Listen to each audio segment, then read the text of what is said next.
What was the tragic tale of the very first Sith Emperor? Greetings again, Acolytes, and welcome back to the Archives. In 6900 BBY, the Sith Order would officially be born, when the Dark Jedi exiles would arrive on the world of Korriban. This set in motion the chain of events that would lead to the long succession of Sith Lords that plagued the galaxy for thousands of years to come. From the moment of the Sith's inception, they were bent on studying the dark side, gaining power by any means necessary, and ultimately subjecting the entire galaxy to their rule. All of this can be traced back to one man. That man was Ajunta Pal, the very first true Dark Lord of the Sith. The information on Ajunta's life is scarce. It is told to us through second and third-hand sources and accounts, information found in crumbling novels and barely functioning holocrons, found deep within forbidden, long-abandoned tombs. But what we do know is that by the end of his life, Ajunta Pal had come to regret ever creating the Sith as they were, and he spent centuries post-mortem in utter anguish over his decisions. So join us today as we uncover the ancient past once more and tell you the story of the first ever Sith Emperor and how it was a complete and utter tragedy. Most of our records here today come from the Journal of Sorzis Sin. Sorzis was one of Ajunta Pal's followers and one of the original 12 Dark Jedi. According to her, in 7000 BBY, the Jedi Master Ajunta Pal would begin experimenting with the Force, namely in the realm of alchemy, discovering the secrets of life itself and gaining dominion over it. Ajunta gained a following within the Jedi Order from these experiments, and they claim to have paddled into the Force's expanse, gaining powers no Jedi could ever dream of. What Ajunta Pal had, though, led him steadily into the draw of the dark side, and Ajunta either did not care or he was blinded by this power. The Jedi Order deemed their discoveries to be an abomination, as the Jedi are meant to protect and preserve life, not to warp and manipulate it. From here, they attempted to bar off Ajunta Pal's teachings, which in turn enraged the Jedi Master and his now many followers. Shockingly though, according to the Journal of Sorzis, it was first the Jedi who would raise arms against Ajunta,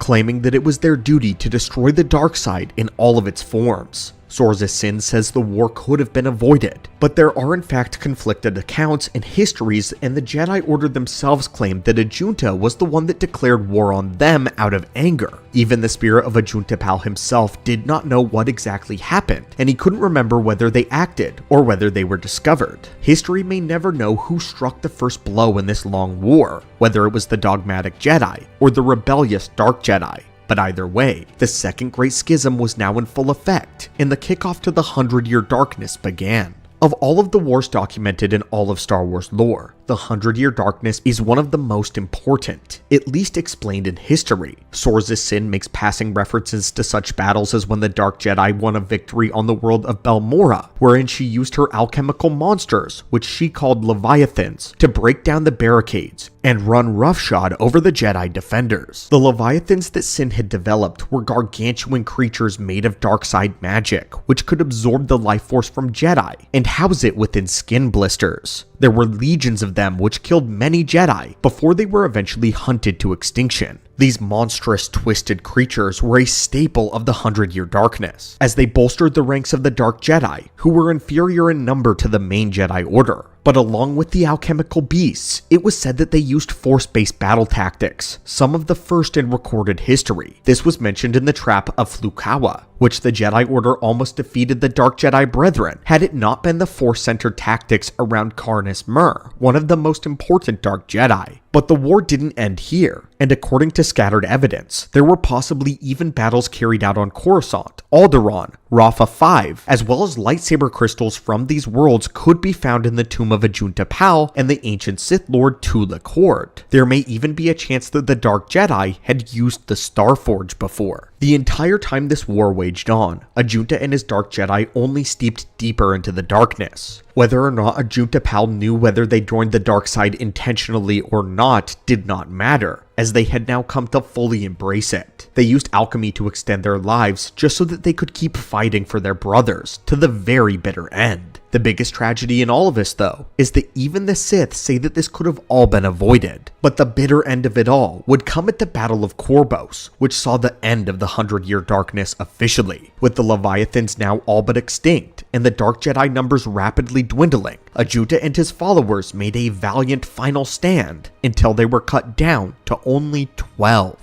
There, they were forced to surrender and were led by a lightsaber point onto a shuttle, banishing them into the expanse of wild, unknown space. A junta, however, was not ready to give up, and he believed that there was a greater destiny waiting for them. A junta knew that they were meant to be gods, and the opportunity would present itself when they found the Sith species on the world of Korriban. Here, a junta knew his journey was not over. There, they would spend weeks learning the powers and the structure of the Sith people. Here they would come to learn that the Sith worship the dark side. Soon, the Dark Jedi would undermine their structure, and a Juntapal would establish himself as the leader by beheading their king, the Sith Hakagam Grosh, with his own sword, a weapon that a Juntapal would claim as his own and keep for the rest of his life. The Dark Jedi dazzled the Sith people with their powers in the Force, and set themselves up as a godly pantheon. The Dark Jedi then took the name the Gen Jedi, a Sith word which directly translated to overlords. The 12 even claimed to be the shadow hands of the ancient Sith king, King Adus, a being the Sith people revere as a savior. Soon, the Gen Jedi began to map out hyperlanes that linked to immediate Sith worlds, and reclaimed the Sith capital on the frozen planet of Zyos. By here, the Sith purebloods had come to revere a Juntapal as an incarnation of Typhogem, the left-handed god. To the rest of the Dark Jedi though, he was their leader, the leader of the Sith Council, and this is when he became the first Dark Lord, known as the Gen Ari. It was from this point on that Sorza Sin and the rest of the Gen Jedi went on to study the people and learn of their secrets, the dark side itself, from old tomes of the old Sith kings. They learned how to use alchemy to crossbreed with people in order to create a line of succession, leading many of the Gen Jedi to spawn families of their own. It's possible that a Juntapal even had a family, and there is a chance that his direct descendant was actually Marka Ragnos. Soon, a Juntapal would come to understand the way of the Sith was a constant power struggle, the exact opposite of the Jedi, who lived in peace. A Junta was constantly having to look over his shoulder and to keep an eye on the people who used to be his friends and followers. This first spout came when the Gen Jedi had a disagreement about returning to the Republic. Many Dark Jedi believed that they had enough power to launch a second attack on the Jedi, and thus reclaim their honor. But a junta refused, stating that they had a chance to build a new empire and return with overwhelming dominance. But according to this, not all of the members of the council would listen. Remulus Drapa went out on his own, taking an army to the Jedi, but ultimately failed spectacularly and was never seen by the wider galaxy again. From this point forward, more infighting began to happen among the Lords of the Sith, and it was here where a junta discovered the ultimate irony of the dark side, that one can never believe that they have enough power that they are ever satisfied. His spirit would say this: "We destroyed each other. We desired the secrets of each other to increase our power. We battled until finally our fortress rained down on top of us." It seems that although the Gen Jedi ruled the Sith Empire for centuries, they would eventually turn on one another in repeated feudal disputes. Jealousy and hatred consumed them, and they would eventually destroy themselves. It isn't exactly known how a junta died, but he would later confirm that he would be killed by his own sword. An ironic end, since the sword once belonged to Hakagam Grosh, and with it, a junta had killed him. In a cruel turn of events, a junta would suffer the same fate he had inflicted on someone else, and his sword would remain cursed because of this fact. As for whoever killed him, the histories do not say, but there is a suspicious amount of evidence that points towards none other than Tulak Hord. You heard me right. Tulak Hord likely killed the first Sith Emperor. But that, my friends, is a holocron for another day, if you would like. A Juntapal would be buried in the Valley of the Dark Lords, but although his body was dead, because of his alchemy, his spirit remained. For thousands of years, the lonely and melancholic spirit of a junta would roam this temple, going in and out of a deep slumber. He was lost, and with all that time, all he could do was think and reflect. His time of power was now over, and he came to realize that what the Sith Lords had thought was cleverness was really foolishness. All their power was really weakness. All their craving and schemes amounted to nothing. Ajunta Pal eventually came to deeply regret ever making the Sith Order, and he was ashamed at everything he had done. Ashamed that he had betrayed his Jedi Master and led others to destruction with him. When his spirit was awoken by the redeemed Revan exploring his tomb, the two had a long talk, one in where Ajunta Pal divulged the entire history, along with all of his regrets to Revan. It had been so long by this point that he could barely remember the details, and Ajunta hardly even remembered his own name. But he was full of regret, remorse, and sorrow. This is all that was left of Ajunta Pal. Though the Force was strong with his spiritual body, he didn't use any of his power. It all meant nothing to him. He only wished that he could apologize to his first Jedi Master, the one that he himself had slain. It was here when Revan revealed to him that the Sith were still around, and more powerful than ever. Ajunta Pal only said that the Sith had learned nothing. Luckily though, this story does have a happy ending. After speaking with the first Dark Lord of the Sith, Revan was able to guide him into forgiving himself, and Ajunta Pal successfully passed on into the Force, attaining the peace that he had long denied himself because of shame. In the end, the story of Ajunta Pal is tragic. He began as a Jedi who genuinely just wanted to know more about the Force, and spent his life serving it, only to stumble onto a power that he did not understand, one that corrupted him before he knew what he had discovered. He spent the rest of his long life setting up one of the most evil societies in the galaxy, and would die the exact way he lived, grabbing for power and stabbing others in the back. His tortured spirit lingered for thousands of years, thinking about nothing but his mistakes, until learning that because of him, the Sith Order was now alive, thriving, and well, wreaking havoc on the galaxy. Ajunta's last wish was just for his cursed sword to be taken away from his tomb, so that he would not have to be around the weapon that had been a symbol of evil for his entire life.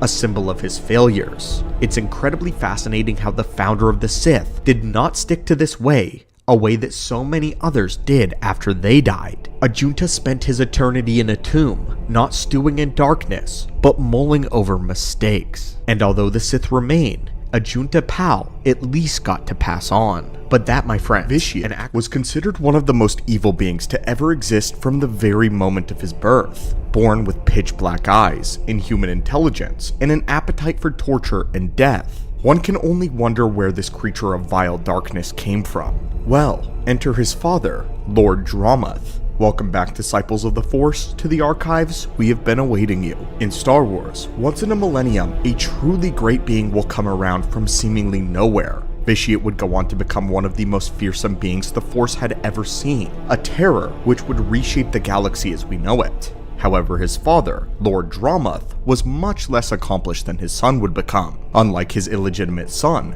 Dramath may just be one of the most pathetic and despicable Sith Lords in all of the lore. In today's Holocron, we are going to cover everything we know about Vitiate's father, including the horrific fate that awaited him when his son rose to power and sought revenge. The ancient Dark Lord Lord Dramath lived during the years of Marka Ragnos' reign and his ascension to rulership, the Golden Age. In this time, the Sith Empire had not yet entered the prime of its Golden Age, but it was nearing the climax. The Sith of this era were so wealthy with the growing leadership of Ragnos and his conquests, as more and more resources were funneled into the Sith Empire, making the rulers of certain worlds very wealthy. One of these rulers of a world would be Lord Dramath, who ruled over the planet known as Madrias. Sith are meant to be known for their ambition and their desire for strength and power in the Force. However, Lord Dramath was not known for this at all. He was known for being an underachiever, a Sith with little ambition outside of what could serve himself in the immediate. He likely knew that he could never be anywhere close to the power or the respect that Marka Ragnos commanded, and so he was content with his corner of Sith space. Dramath was actually one of the few fully trained Sith Lords on his world, and since the planet was out of the way from the main cluster of Sith core planets, it flew very much under the radar of the Greater Empire. Because of this, there was no true rival Sith attempting to challenge Dramath's claim to the throne, and there were no threats on his main world. And so, Dramath was content to kick back and relax, leading a hedonistic lifestyle in which he denied himself nothing that his eyes desired, including a slew of female subjects. It was this pathetic lifestyle unbefitting of a Dark Lord that would give rise to Dramath's own desolation. One of these women would happen to be the wife of a poor farmer and would end up conceiving a child with him, a child that she would name Tenebrae. When Dramath found out, he ordered his mistress to drown their newborn child, but the woman secretly defied him and continued to raise him on her own, pretending that her poor farmer husband was the legitimate father of Tenebrae. Dramath was foolish and was none the wiser to her deception. He was so wrapped up in his own lavish, lazy lifestyle. As Tenebrae grew away from his eye, he would end up conceiving another child with a woman, and this time, he allowed his concubine to keep her. Evidently, he decided that this time he actually needed an heir to his kingdom, so, being the egotist that he was, he named the child after himself, Dramath II. But it wasn't very long after this that he began to hear rumors of one of the continents of Madrias, there, where a rival warlord claiming to be his son was rapidly gaining power and following. In Dramath's absence, Tenebrae had grown up to manifest powerful abilities, and he was considered evil incarnate, chosen by the dark side. The farmer knew that Tenebrae was not his son, as neither he nor his wife could touch the Force, and she had been unfaithful. In his rage, the farmer attacked his wife, but Tenebrae, being very young, would put a stop to it, snapping the farmer's neck. However, the sick young boy would not stop here, as he decided to mentally torture his mother for her infidelity, months on end, before he eventually killed her as well. Tenebrae likely did this simply because he could, no greater sense of revenge. Then, Tenebrae would begin his plan. Using his vast and a raw amount of power, he conquered his village of origin before moving around from town to town. Tenebrae rapidly began to gain followers, as the people of the world saw him as different from Lord Dramath and rebelled. Tenebrae was young, but he was powerful and ambitious, and he punished anyone who got out of line, or just did so for his own amusement. Many Sith of the world of Madrias were extremely pleased to see the rising of a younger ruler, fearing him far more than they did Lord Dramath. With Tenebrae gaining a rapid following, Dramath quickly made his way to finding him. But this was not intended to be a grand reunion. Dramath promised to either enslave the boy, or, if he were too powerful, execute him there. However, when Dramath finally met the boy of 10, he would realize how wrong he was. Tenebrae was more powerful than Dramath could have ever dreamed, and upon meeting his illegitimate father, Tenebrae decided to make a public display of his own power. At 10, he dominated the man that claimed to be his father, stripped him of any ability to touch or use the Force, humiliating him to the greater Sith, showing them for how weak he truly was. A very talented 10-year-old was able to completely dominate a fully fledged Sith Lord because of how complacent he had grown. Dramath was exceptionally weak, and he had been hiding it from his people. But Tenebrae would not kill his father as we previously believed. Instead, he would chain him up, hold him captive for years as he consolidated the rest of the world of Madrias. By 13, Tenebrae visited the now in power great Marca Ragnos, taking his pilgrimage to the Sith Emperor for one very important reason. He wanted to request recognition of rulership over all of his father's territory. Ragnos was extremely impressed with the boy's ambition, which contrasted with that of Dramath's lack of it. The Dark Lord could see how ineffectual Dramath had been for the Sith, and so he declared Tenebrae Lord Vitiate, and handed him over rulership of the planet, designated by the Golden Empire. Vitiate would rename the world to Nathema, and would go on to study the powerful secrets of the dark side there, becoming known as much of a recluse. During this time, it was recorded that Vitiate would formally execute Dramath, but his story does not end there. Vitiate would then begin his hunt for Dramath II, his younger half-brother, but Dramath II managed to flee from Nathema with his followers, and would create a new life for himself, finding refuge on the snowy world known as Rekiad. Dramath II would eventually die there, and his disciples would entomb him in a hidden crypt,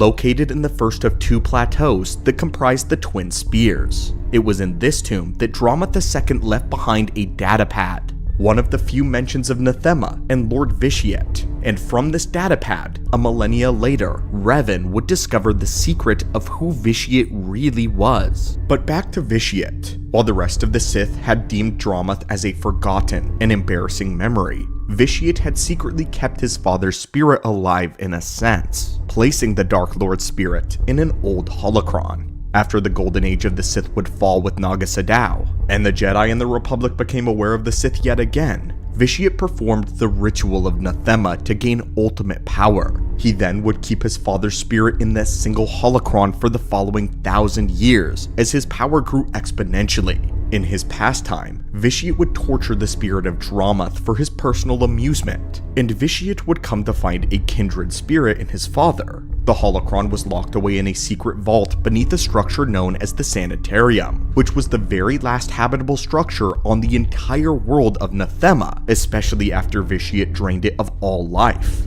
As the centuries would wear on, Vitiate did actually talk to his father a great deal, and in a twisted sense, became the closest thing that Vitiate had to a confidant. Never would he consider him his father, his power was too great for that, but someone to talk to occasionally, absolutely. And now we reach the fate of Dramath, and we have to go one of two ways. The ending for this is determined by your character's decision in the Old Republic game, where your character, known as the Outlander, and a Sith by the name of Lana Beniko investigate a vault of Nathema. The two stumble across the holocron of Lord Dramath, and the spirit of him is eventually released. Thankful to finally have been found, Dramath relays his story and connection to the now Emperor Valkorion. When Dramath is done, he begs for them to destroy the holocron so that he can finally be free from his eternal torment. In the light side scenario, the Outlander has mercy on Lord Dramath and frees him from his eternal bondage. But in the dark side version, the Outlander listens to the Sith Beniko and keeps the holocron in case Dramath becomes useful later, which he actually does. If the Outlander keeps Dramath, then he goes on to help them in their fight against Valkorion's daughter Valen. And then later, when everyone confronts Valkorion together, Dramath is one to shoot some nasty final words at his vile son before sacrificing his own spirit to weaken Valkorion. Interestingly, in this scenario, the dark side option ends in a much more satisfying conclusion to the relationship between Vitiate and Dramath than the light side story does, and I much prefer the dark side version. But anyway friends, that was the story of the father of Vitiate, Lord Dramath. A man who began out as a pathetic embarrassment to all things Sith, wasting his power away and rulership on his hedonistic lifestyle, and throwing away money that he never earned. He had no ambition, and was in truth a weakling, one to be culled by someone stronger. In the end, assuming the right choices are made, Dramath has somewhat of a redemption, making a final self-sacrifice to stop his son, showing that 1,000 years of torture is more than enough to mature one in thinking. But tell us, what did you think about this Sith Lord? Did you believe that there was anything else to him besides being a footnote in Vitiate's long, illustrious career, as maybe the greatest Dark Lord that has ever lived? Maybe the most powerful. But let us know your thoughts in the comments. Why did the second most powerful Sith in Vitiate's empire try to ultimately destroy it? In the day of the Old Republic, the resurrected Sith Empire was its greatest threat, but to the Empire itself also, its own members were its greatest threat. By the time of the Cold War following the sacking of Coruscant, the whole system was run by the 7 remaining members of what made up the Dark Council. Within the Dark Council, the seats were constantly changing, as the Dark Lords were overthrown or undermined. However, there were a select few that never got removed from this council, and among them was the Sith Lord by the name of Darth Jadus, a man so powerful that he was said to be second only to Vitiate himself. This was not a self-proclaimed title either, as even Emperor Vitiate said that Jadus was his only second. The power alone was not going to get Jadus his infamy though, his incredible cunning mind would. So join us today as we open an ancient holocron and talk about how the second most powerful Sith nearly destroyed Vitiate's empire. Darth Jadus had a lot in common with the Sith Darth Mar, which is to say that he always wore a mask to obscure his identity. He was cold, calculating, and enigmatic. and he didn't operate like many other Sith did. Being the brilliant mind that he was, he never showed his cards and kept his emotions under lock and key. Very rarely did Darth Jadus ever give in to his rage or show signs of passion. By containing his emotions within, they simmered and brewed into a violent storm, one that gave him staggering amounts of power when the time came to unleash it. This technique is not a new one to lore, as it was perfected famously by Darth Sidious, and is a well-kept secret of the powerful Dark Lords that know of it. But he also shared similarities with Darth Malgus as well. Darth Jadus distanced himself from the petty squabbles of his fellow council members, and also like Malgus, detested the anti-alien sentiment that was prevalent in the Sith Empire at the time. He staunchly believed that the alien species of the galaxy had a lot to offer the Sith, and that human-centric thinking was not only holding them back, but actively harming their war efforts.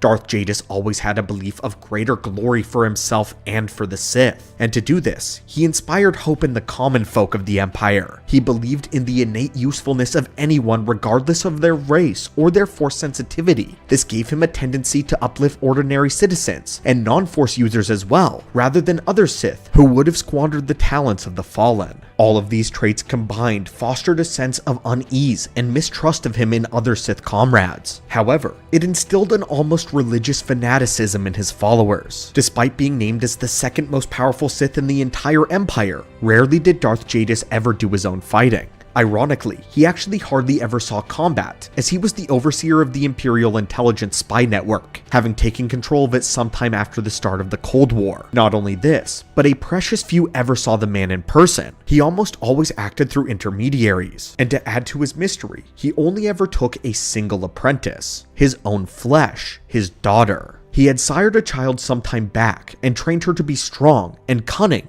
and would name her Darth Zorid.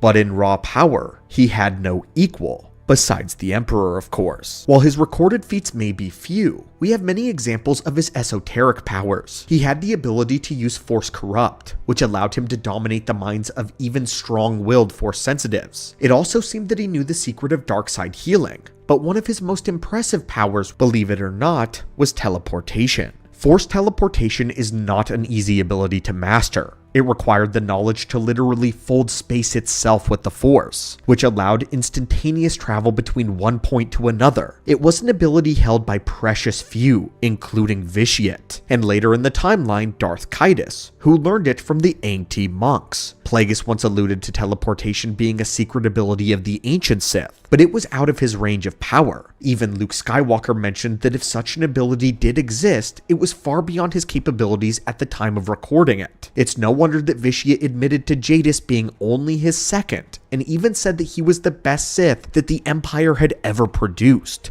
Proof that it worked. In fact, Jadus's power in the Force was so potent that the raw waves of darkside energy radiating off of him caused physical pain to those in his presence, likely adding to the reason why he rarely goes anywhere himself. Darth Jadus's play for power would finally come when a terrorist organization arose to oppose the Sith Empire. This organization, known as the Eagles Network, were planning massive attacks against the Sith, yet they were aligned with the Republic. They seemed to have their own ideology on how the Empire should be run, so Jadus sent an agent by the codename of Cypher 9 to investigate. Cypher 9 managed to stop the Eagles Network from taking out Dromund Kaas's power grid, but they launched a simultaneous attack on the Sith capital as well, the Dominator. The bombarding of the ship took out a large number of high-ranking officials within the Sith Empire, presumably even including Darth Jadus himself. However, this was nothing more than a brilliant farce. The truth was, Jadus had faked his death,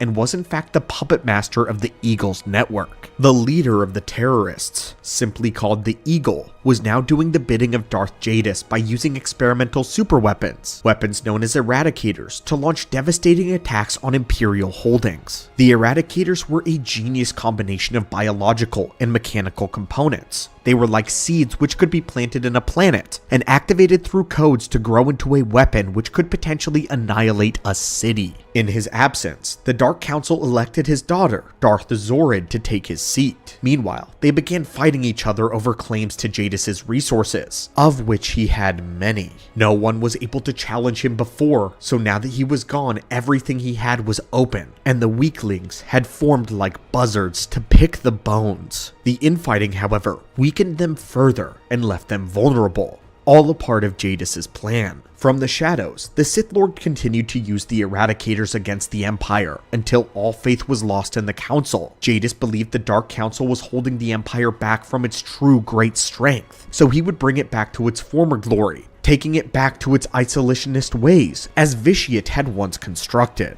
Meanwhile, there was one mistake. Cypher 9 was still on the trail of Darth Jadus, and was attempting to take down the Eagle's network. Eventually, Cypher 9 was successful, killing the Eagle, and then discovering the truth. Darth Jadus had framed everything. In the course of defeating the terrorists, the agent had also gained over half of the command codes to the Eradicators. The cunning Darth Jadus would attempt to recruit Cypher 9 to give him the codes, enticing him to join Jadus's new Sith Empire. Stepping outside of the story for just a moment here, it should go without saying that Cypher 9 is in fact the player character of this quest, in of course the Old Republic video game. This leads to a complicated decision of which the player will have three outcomes. The first is that Cypher 9 gives Darth Jadus the codes, and becomes what is known as the Hand of Jadus. If he does this, the Dark Lord orders 9 to actually kill his daughter Darth Zorid, so that he can take his seat back on the Jedi Council. The second option given to the player is giving the codes to Jadus only to distract him once Cypher 9 sabotages his ship and then contacts the Sith Navy to arrest him.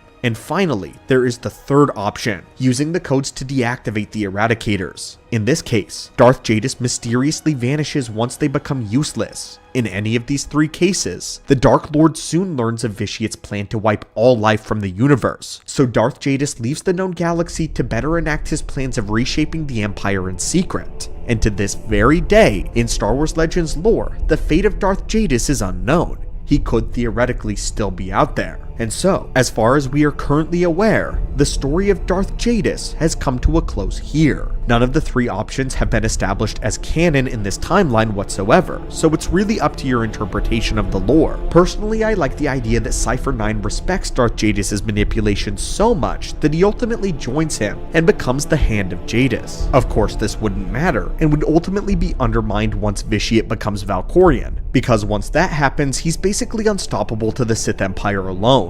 As far as Darth Jadus goes himself, I really wish we had more lore on him as far as his feats and perhaps his personal victories are concerned. If a man is given the title of second only to Vitiate, we want to see something that would back that claim up. But what I do like is just how cunning he was. Even though Sith Lords who are unstoppable in the realm of the Force, such as Bane and Sidious, always advocate for guile being their greatest weapon. Bane certainly still believed in this despite being physically dominant. Darth Jadus' schemes are genius, and it's no wonder that he's kept himself at the top of the Dark Council for so long, not to mention just how ruthless he is, even ordering the death of his own daughter to see his dreams of his empire come to light. But anyway, my friends, how good were the Sith troopers of the Old Republic, and how did they function? Greetings again, Mystics of the Force, and welcome to the Grand Archives. During the Great Galactic War in the days of the Old Republic, Jedi and Sith were fighting with massive armies on each side. Since this was the first time that the Sith were just as powerful as the Republic, the war was chaos anywhere that it went. But it wasn't Jedi and Sith who were fighting, but most of the battles were won with massive armies. On each side, there were troopers fighting for their own cause. The Republic troopers on one side are the most recognizable, as they are reminiscent of the clone troopers that we'd see in the distant future. But the military agents who seem to fade into the background are the Imperial troopers, dangerous soldiers clad in black armor, usually seen following Sith marauders into battle.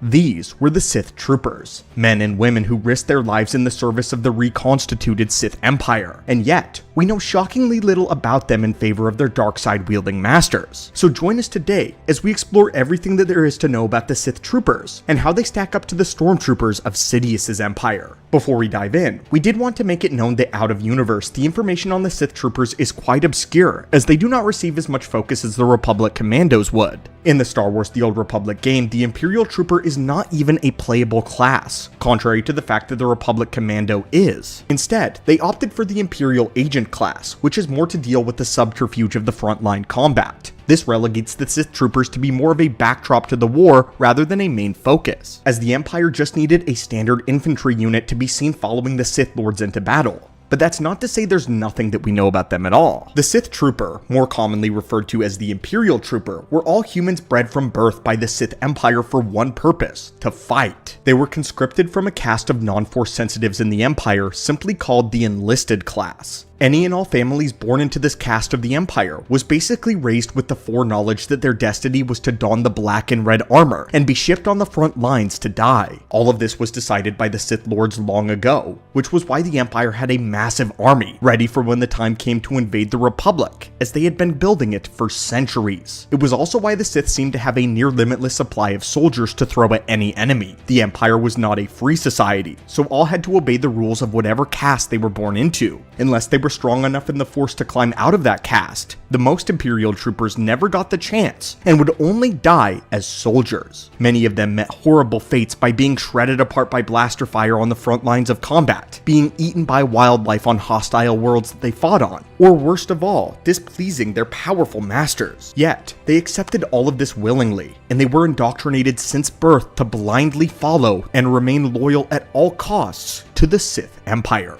The Imperial troopers were not just cannon fodder though. Darth Vitiate knew that if he was going to be entering a real war with Jedi and the Republic, that he could not allow his soldiers to be weak. The troopers had regular encounters with Jedi, and needed to make sure that at the very least some of them made it out alive, or at least stalled the Jedi until Sith warriors could arrive. To this end, a very special training regimen was planned out for all members of the Imperial troopers. The training regimen, as well as the entire current state of the Imperial army, actually began with one man, Odile Vakin. This man was alive during the days of the Great Hyperspace War, 1,220 years prior. Odile was a non-Force sensitive military leader in the Sith Empire, who was well respected by the Dark Council that he became the very first Grand Moff of the Sith. This is exceptionally noteworthy, as again, he had no talents in the Force, and yet they denoted him as extremely dangerous and proficient. His reputation came not only from his ruthless exploits during war, but with his grand vision of a new army and a new navy for the Sith Empire. His legend was great, as it was even said that he single-handedly took down a Terminus, a monster that even the Sith feared, as it was able to kill multiple trained Force sensitives alone. He planned for a fleet that would take centuries to build, and was completely at peace with creating a military that he would never see. Clearly, such a man would not cut any corners with how to craft such a perfect army for Emperor Vitiate. Vitiate loved this Moff so much that he publicly endorsed him, and ensured that his plan for a perfect army would reach fruition. Vakin's handcrafted training regimen ensured that the standard infantry Imperial troopers would be on the level of what many considered to be the elite class of Republic troopers. He was fondly remembered throughout the Empire for his glory and his efforts that put into establishing a strong army and a military. A navy inspired Sith military officers and infantries for centuries after his death, inspired how someone with no ability to touch the Force came so far in the Empire. The Emperor put an eternally blazing torch into the jungle of Drome and Kos in remembrance of Grand Moff Vakin. The military expansion that the new Sith Empire saw between the Great Hyperspace War and the return to the galaxy in 3,680 years before the Battle of Yavin were all thanks in large part due to this one Grand Moff. His training and plans for the army made the Sith troopers tough and powerful. During the Great Galactic War, a squad of Sith troopers was capable of taking down a Jedi, and they fought violently against the Republic Special Forces. We unfortunately don't have any specifications on their armor though, yet, but we do know that their suits were crafted to survive in a myriad of different environments and did have smoke filters like the Stormtroopers do. Their armor pieces on the shoulder, chest, and helmet were also strong enough to shrug off glancing blows from blaster fire and maybe even a lightsaber. Sometimes, the armor even held up under direct blaster fire, but this highly depended on the blaster model. Blaster technology in this era of the Old Republic was not as strong as the blasters of the modern era of Star Wars lore, and this meant that beings who wore thick enough armor were able to tank shots in certain scenarios. And finally, we don't know too much about their armaments, but we do know that there were many different classes of Sith troopers, such as the Imperial Commandos, the commandos who specialized in sniping and shooting through Jedi defenses with pinpoint accuracy. Imperial shock troopers usually had more devastating weaponry and jetpacks as well, allowing them to fly straight into enemy territory or ambush Republic forces. And then there was the heavy class Imperial troopers, which had a variety of their own class sets. You have the heavies, which were geared towards more specialized missions, but their armor was much thicker and heavier. Since their name, giving them far more survivability. They were able to resist multiple direct blaster shots and were eventually deployed against Jedi. This is what makes this era so compelling, is the infantry and the Republic commandos prepared themselves directly to fight Force sensitives, Jedi, and Sith on the opposite sides of the war, something we don't see that often in the Clone Wars or in the Great Galactic Civil War. The armies of the Sith in the Old Republic were very powerful, but unfortunately they were under the command of a Sith who didn't really care for their well-being. They were treated as meat bags to throw into the grinder when battle began, so they never reached their full potential unless they were being commanded by an experienced Sith tactician. Luckily for the troopers though, the Imperial troopers did not have to shoulder the burden of being the only ones on the front lines of war. They were very often accompanied by Sith war droids, which actually gave trooper squads an anchoring point to rally behind. Of this era, Malgus was actually known not to sacrifice his troopers needlessly, as he saw each unit as being important to the overall victory. Malgus often gave rousing speeches to his troopers before battle and would deploy himself personally in the front lines, marching their army forward with their lightsabers as shields when making a forward assault against the Republic threat. This was a move that even Sidious commended, as he believed that those that can touch the dark side must always lead those that are blind to it. But now we move on to our comparison phase of the video, the Stormtroopers of the Galactic Empire versus the Imperial Troopers of the old Sith reconstituted Empire. We won't bother with a full analysis of Stormtrooper gear and training, as we believe most of you are already very familiar with this. But what we will compare is their battlefield performance, their survivability, and their overall effectiveness. While this may seem like a pretty one-sided comparison,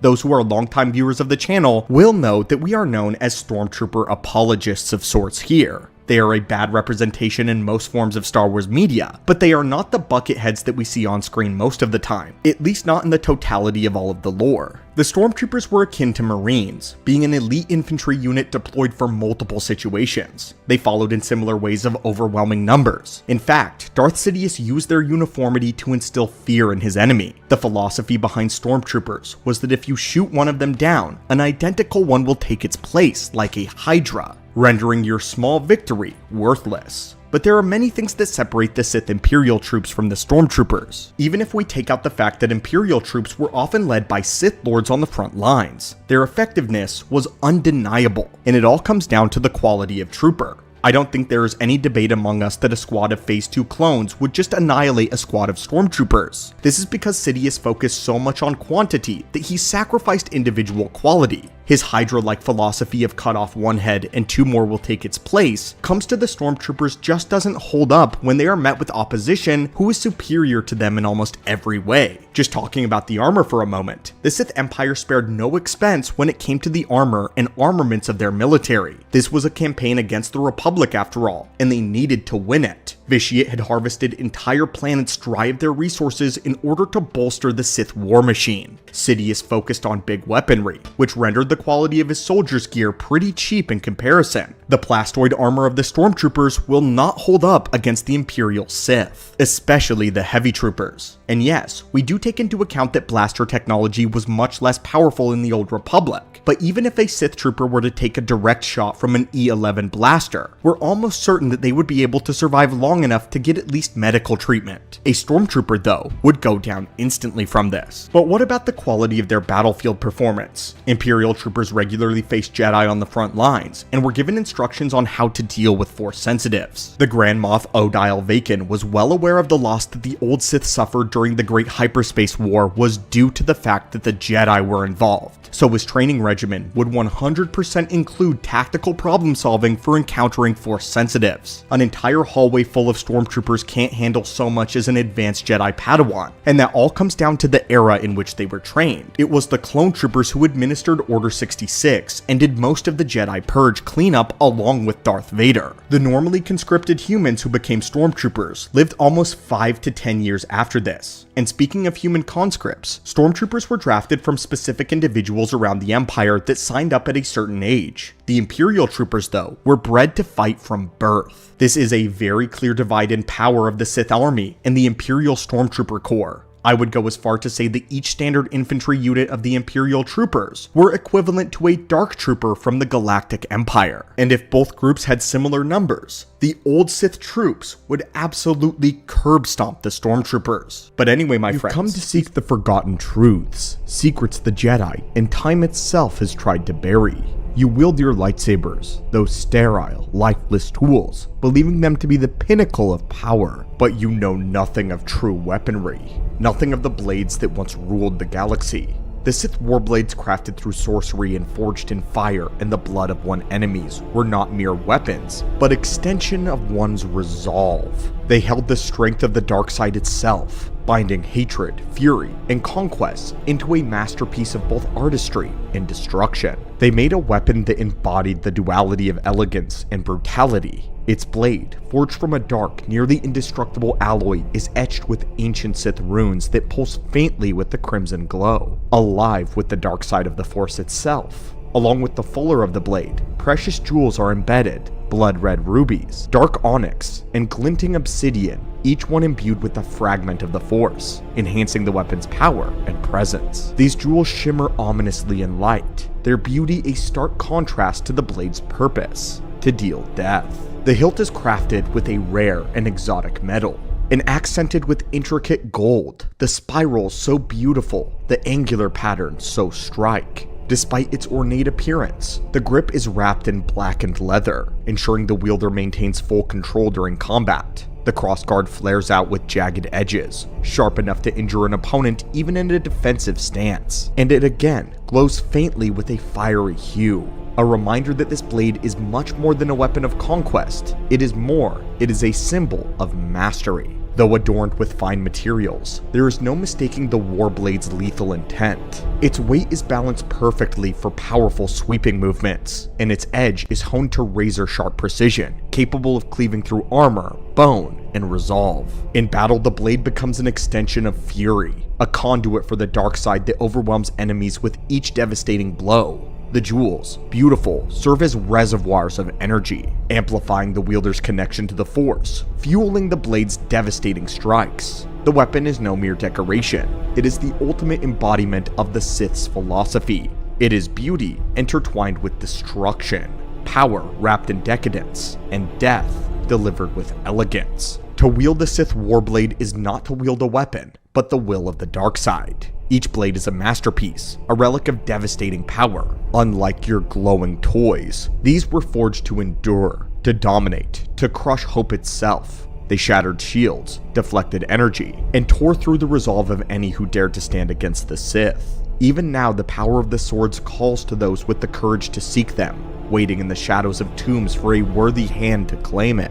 Are you prepared to uncover what was once lost? Then listen closely and remember, power will always come at a cost. The lightsaber is a tool of elegant simplicity, praised by the modern Sith and Jedi alike. But to those who were once ruling in the age of true power, these glowing trinkets are nothing more than a shadow of true weaponry, a shadow of true craftsmanship. A lightsaber's hum is sterile, its glow lifeless. It is a weapon of pragmatism, designed for efficiency and precision, yet devoid of the raw, visceral thrill of combat. In my era, we wielded war blades, massive brutal instruments of war that carried not only the weight of their steel, but the dark energies of the Force itself.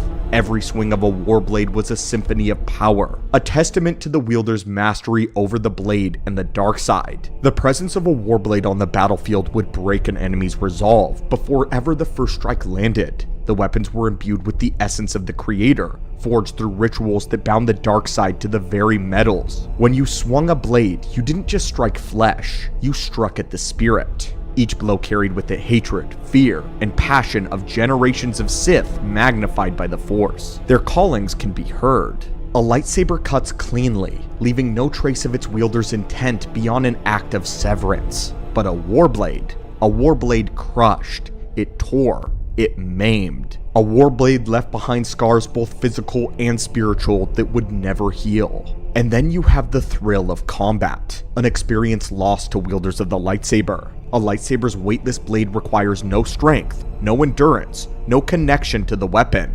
It is impersonal, mechanical. But a warblade demanded everything. strength, skill, focus, the clash of steel on steel, the sparks flying as blades met with a roar, the vibration of the impact resonating up your arm. These were the moments where the dark side truly thrived. Combat was not a contest of skill, it was an act of domination, a raw display of superiority over the weak. The warblade made every strike a statement of the Sith's power. Lightsabers may suit a modern age of efficiency and utility, but they lack the soul of a true weapon. They are tools for duelists and generals, not the tool of a conqueror. A warblade was more than a weapon. It is an extension of a wielder's will and purpose, a conduit of the dark side, a symbol of dominance. To wield such a weapon was to embrace the essence of being a Sith, unrelenting, unstoppable, undeniably supreme. The galaxy remembers the scars that we left, even if its warriors now wield lightsabers and call them superior. But we spirits know the truth. There is no weapon as mighty, no combat as thrilling, and no power as raw as that of a true Sith warblade. The warblade was not forged, it was created, and rituals demanded mastery over the darkest corners of the Force. These weapons are not tools, they are extensions, crafted with painstaking care and immense skill. The creation process began with the infusion of rare and powerful materials, gathered from cursed worlds and ancient battlegrounds, ancient places where the dark side still lingered strongest. Sith alchemists would chant forbidden incantations over the molten ore, imbuing it with the essence of hatred, rage, and fear. As the blade cooled, it absorbed the spirit of its maker, binding themselves eternally to the dark side. What resulted was not a weapon, an artifact though, of destruction, humming with energy and malice. In many ways, the Sith warblade was superior to a lightsaber. It could cleave through conventional armor, shields, with ease. Their edges enhanced by the dark side cut deeper, strike harder than any mundane weapon ever would. While lightsabers rely on energy to disarm and kill, warblades combined force with mystical weight of dark sorcery. The warblade's sheer mass and density allowed them to deflect lightsaber strikes and even overpower lightsabers in the hands of the most skilled warriors. Combat with such a blade was a test of strength and endurance, rewarding those that could channel their emotions into attacks. Against a lightsaber, the warblade may even hold a distinct advantage. It could disrupt the precise rhythm of lightsaber combat, forcing an opponent into brutal, chaotic exchanges where the dark side thrived, and the warblade was nearly always supreme. It is superior not because of its physical construction alone, but in the spiritual toll that it exacted. The blade carried with it a legacy of conquest and power. They had an aura that would sap away the will of the most steadfast adversaries. A duel with a warblade was not a battle of skill, it was an encounter with the raw force of the dark side. A lightsaber is designed to sever but not crush. The warblade represented a visceral and complete domination. In the hands of a true Sith warrior, it was not merely a weapon, but an instrument of death.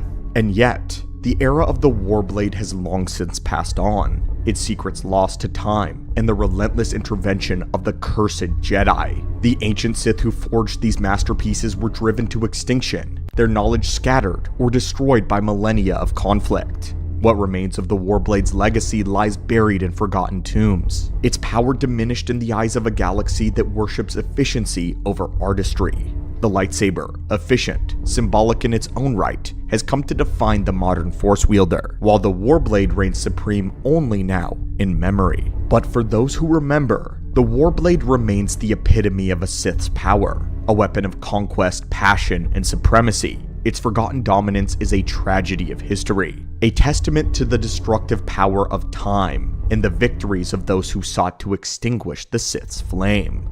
Before you leave the shadows of our archives though, consider this. The ancient Sith were more than conquerors. They were architects of power, visionaries of strength, pillars that the galaxy has long since forgotten. You have glimpsed only a fragment of our history, but the archives hold countless secrets waiting to be uncovered. Explore the rituals, the weapons, and the philosophies that made the Sith the true masters of the Force. Thank you for daring to step specter or a spirit, the antithesis of a Jedi Force ghost. Those who dwell in the light aren't the only beings that have discovered a way to linger behind after death, refusing to pass on through the Force. The ancients learned that they could tether their essence to an object or a place. This allowed them to stay behind, continue their reign of terror. There are a lot of differences between Sith spirits and Force ghosts though. For instance, unlike the Force ghosts who really don't have any influence on the realm of the living, dark side spirits almost always are freely able to continue using their powers and their sorcery.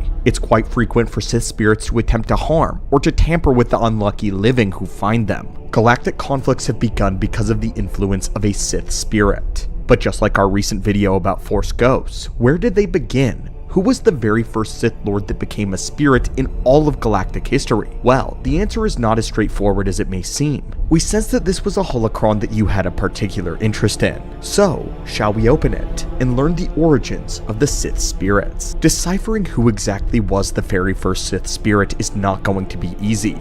Much like the Force Ghost's origins, the exact details become unclear when we travel extremely far back in the timeline. However, of course, we will provide you with the evidence that we've obtained to discuss amongst yourselves. None of the Sith of the Rule of Two decided to remain after their deaths, which is compelling. Or perhaps the Sith of the Rule of Two simply lacked this knowledge. The ancient Sith were wise in ways of the dark side, and knew many powerful and ancient techniques that have been lost to time, turned to ash or dust. It appears that the power to tether one's essence to an object or a location in order to cheat death was one of those lost arts. This being the case, the Phantoms of the Dark Lords are almost exclusively ancient Sith. One of the very first that we were introduced to in the lore was a Sith Lord by the name of Marka Ragnos. Ragnos is the man that made Sith spirits famous. Nearly all of his appearances in the lore are post-mortem. But his spirit was not the first in the timeline that we're aware of, only the most prominent. The earliest records that we could find of spirits of Sith actually date back to the original 12 Dark Jedi, known as the Gen Jedi,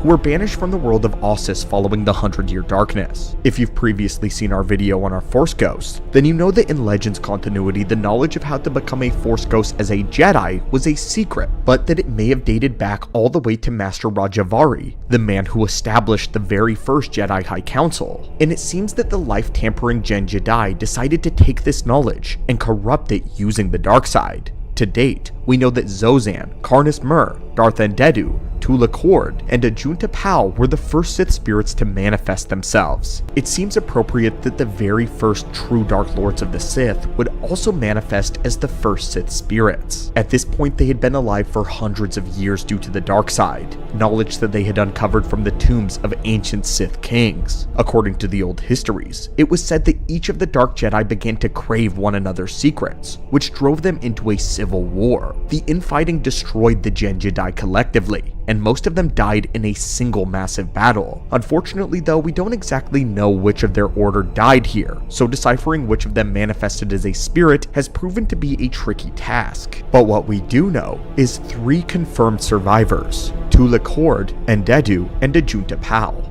Endedu left Korriban much earlier to escape the jealous infighting, and he would live for another 1,000 years on the world of Prakith. Ajunta Pal was one of the last of the original 12 to die, and he was killed with his own sword by Tula Kord. And of course, Tula Kord would go on to live for several hundred years following this battle, even spawning a short-lived campaign against the Republic before his death at the hand of his own apprentice. By the way, we have a full video planned for Tula Kord, as we've uncovered some massive pieces of lore about his backstory. And then you had Karnus Mur. He couldn't have been the first Sith spirit. He was trapped in a stasis chamber by his rival, Remulus Drapa, and he had attached his spirit to his amulet while in the stasis pod. It's likely that perhaps Zozan was the first of the Dark 12 to die. According to the histories, Zozan recorded her knowledge in a holocron and then attached her spirit to it before she ultimately did die. Although it's not said how she died, her followers would lay her to rest in a tomb, where both her holocron and her spirit would lay dormant and hidden. Using clues, we can tell that she wasn't killed by one of the others since her knowledge didn't fall into their hands though, nor did any of the other 12 even know where to find her body. It was discovered many thousands of years later by Asherad Het, and this tells us that Zozan may have died prior to the Gen Jedi Civil War, making her the first of the 12 Dark Jedi to become a Sith spirit, and giving her that great honor. This is assuming that some of the other Dark Jedi who are not named though did not die before she did. We know of exactly 3 unnamed Gen Jedi spirits who appeared to Palpatine in the book Empire's End issue number 2. But with that being unconfirmed, we are going to settle on Zozan having been the first Sith spirit to manifest. But this is where things are going to get really interesting, guys. You may have detected that we keep saying the first to manifest, and not the first Sith spirit, period. That is because there is a chance that one Dark Lord who existed before any of the 12 was the first to linger, the first Sith to deny death, and to stay in the realm of the living. Much like Qui-Gon Jinn though, he did not make himself known as a ghostly phantom. Rather, there is a chance that this Dark Lord's presence was cursed within his own holocron, and that the gatekeeper of this holocron is in actuality the lingering spirit of the Dark Lord. The Sith we speak of is the Sith Ari King Adus.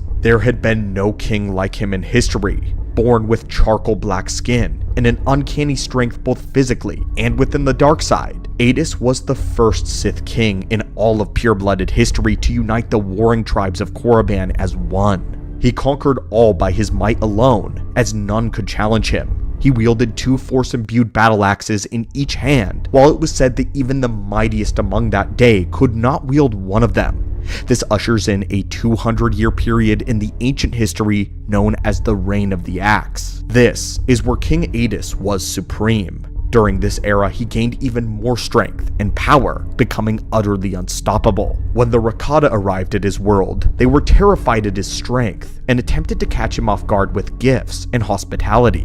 One of those gifts was the knowledge of how to create a holocron. King Adus crafted his own holocron, poured all of his strength, knowledge, and essence into it. But soon, the Rakatans attacked, and Adus rallied to the primitive Sith purebloods as one. On the battlefield, Adus would slaughter hordes of the more advanced Rakatan soldiers, forcing them to retreat. King Adus chased the species across 7 worlds of Sith space, before finally banishing them completely. Unfortunately, after his victory, he had sustained too many injuries. His body was left too damaged. The dark side had only bolstered and kept him alive for so long, and he passed on after his great victory, as all Sith pray that they do. Following this, we have actually traced what happened to the holocron of Adus, and something was strange about it. It had a sinister will of its own. All attempts to bury the holocron, to hide it away, only lasted for small periods of time, and the holocron was always recovered. Everyone who came into contact with it and attempted to use its power, they would either go insane or die. Many seekers of the holocron felt as though it was calling to them, whispering, as even non-force sensitives that looked upon it spoke of seeing it within their dreams. There is a power here, an old power. The gatekeeper of the holocron is too self-aware. He is not a programmed guide imbued with knowledge and memories, or even just a personality. The gatekeeper taking the form of Adus is something more. It is deceitful. It withholds knowledge. The gatekeeper of the Adus holocron bends people to his will. This single object has amassed an entire dark side cult worshipping its mere existence, seeing the gatekeeper as their leader and teacher. And the gatekeeper was present, commanding his servants, reveling in their prayer. He has also promised and executed death to the servants that have failed it. The fear in the servants' response proves that the holocron has the capability to carry out this threat, and all those that the holocron promised death to would die horrifically in battle. Now, at first, we have to admit that we were dubious when we first looked into this. Sith holocrons do have a reputation for bringing bad luck due to the very nature of them being infected and perverted by the dark side itself. That has to mean bad luck. However, Adus's holocron stands out as being the most deadly of them all, and having a particular thirst for blood. We currently believe that the Adus holocron discovered was far more than a curse, and that his presence could be attached to it, deeper than any others.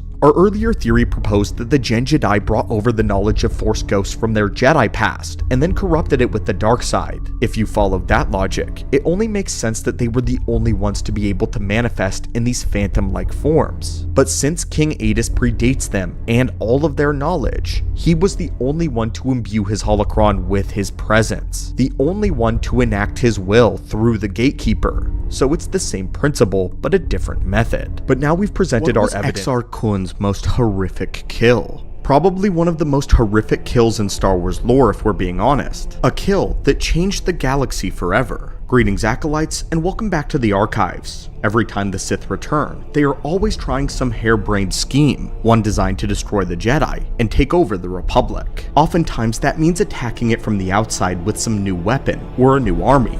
A lot of the time, this actually doesn't work out. The Jedi have proven themselves to be extremely formidable, politically as well as on the battlefield, and their government has always stood behind them. but only once has the Sith managed to penetrate the fortifications of the Republic and to strike at it at its heart. This act was done by Exar Kun. Exar Kun requires little introduction, one of the most accomplished Sith Lords in history, having actually brought the Republic and Jedi to heel and enacting repercussions that have echoed across time and space. One of his greatest atrocities was the murder of the Supreme Chancellor in front of the entirety of the Galactic Senate and broadcasted to the entire Republic, doing so in the most brutal and humiliating way possible. Exar Kun is responsible for the deaths of millions of beings, but this one is his most notable and tragic kill. So join us as we explore one of Exar Kun's most horrific deeds, just to show that he was a titan amongst other Sith. The prelude to this event is the Jedi turned Sith Ulic Qel-Droma's attack on Coruscant. Feeling bold and confident after a recent string of victories, Ulic declares that it is time to strike at the heart of the Republic. Exar Kun was dubious, though he believed that it was too soon, and such a rash action spelled disaster in this stage of the war. However, Ulic was unwavering in his decision, and after an argument, along with Ulic accusing Exar Kun of being weak, Exar relented and allowed him to further his assault. At this point, Ulic had already had the allegiance of Mandalore the Indomitable and all of the Mandalorians. Their assault on Coruscant had gone very well, and victory was well within their grasp. But Alima Keto, a dark side cultist, and one of Ulic's generals betrayed him during the battle, calling for a full retreat out of nowhere. She lied to Mandalore and his forces, saying that Ulic was either dead or captured, and that the attack was a failure. In reality, Ulic would have won that day, but since his forces retreated, he was surrounded by Jedi and arrested, now awaiting a trial that would certainly result in his execution. Mandalore the Indomitable, who was now deeply loyal to Ulic Qel-Droma after pledging service to him, obsessively reviewed the battle. He was not convinced that their attack had been a failure, as everything was executed to perfection. On their honor, both he and his Mandalorians deserved to know what had gone wrong. This was when he came to the realization that Alima had betrayed Ulic, as this was the only possible explanation for the loss. Which, by the way, this is an absolutely awesome moment for the Mandalorian fans, and a great look into their obsessive warrior culture. Following this, Mandalore rushed to his starship and nearly burned out his engines rushing to Yavin 4, there where he met with Exar Kun personally. He informed the Dark Lord of Ulic's capture and declared that they could not leave him behind to be slain by the Jedi. Exar Kun was not himself upset by this information. In fact, he had seen it coming from far away, so much that he treated it mostly as a mild inconvenience. But rescuing Ulic would not be the only reason that he wanted to go to Coruscant, as he had planned to do so anyway. As the two of them spoke, Exar had just dispatched all of the Dark Jedi that he had corrupted into the galaxy, freeing them, giving them orders to slay each of their masters like knives in the dark. But soon, a sort of purge would take place, as each darkened student killed their Jedi Master, doing so personally, all at once across the galaxy. And with this crucial victory, Exar Kun departed for Coruscant. At the Republic capital, Ulic Qel-Droma was on trial, as the Supreme Chancellor Sidrona was giving the prosecution, asking Ulic how he pled. But Ulic was not participating in the government of weaklings. He spoke boldly how the Senate was ineffectual, and how trying to stop the Sith was like standing at the bottom of a mountain, attempting to prevent an avalanche. With Ulic's Jedi brother Kay and his former lover Nomi Sunrider both stepping into the trial and attempting to plead with the Chancellor that Ulic had lost his mind. But that was when he arrived. The giant doors to the Senate threw themselves open, their crash echoing throughout the Senate auditorium, and Exar Kun and Mandalore the Indomitable, along with a following of Massassi warriors, invited themselves in with a smile. All of a sudden, the entire Senate chamber was frozen. Every senator, representative, jury, and all that were watching from the high-rise stands were completely paralyzed. Exar Kun had cast a spell on them, giving himself a captive audience, literally. Only the Jedi remained ineffective, but they were Jedi, perhaps the weakest of them all, as Exar decided just to leave them there, leave them with Ulic while he went up to the Supreme Chancellor's podium, walking right past his apprentice. Sidrona, who had no idea who Exar Kun even was, attempted to call out to his guards, but to no avail. Exar Kun did not break his stride as he approached the Chancellor's podium. Sidrona had at least tried to defend himself, swinging on Exar with his speaker staff, but the Sith Lord effortlessly knocked it away with the back of his hand.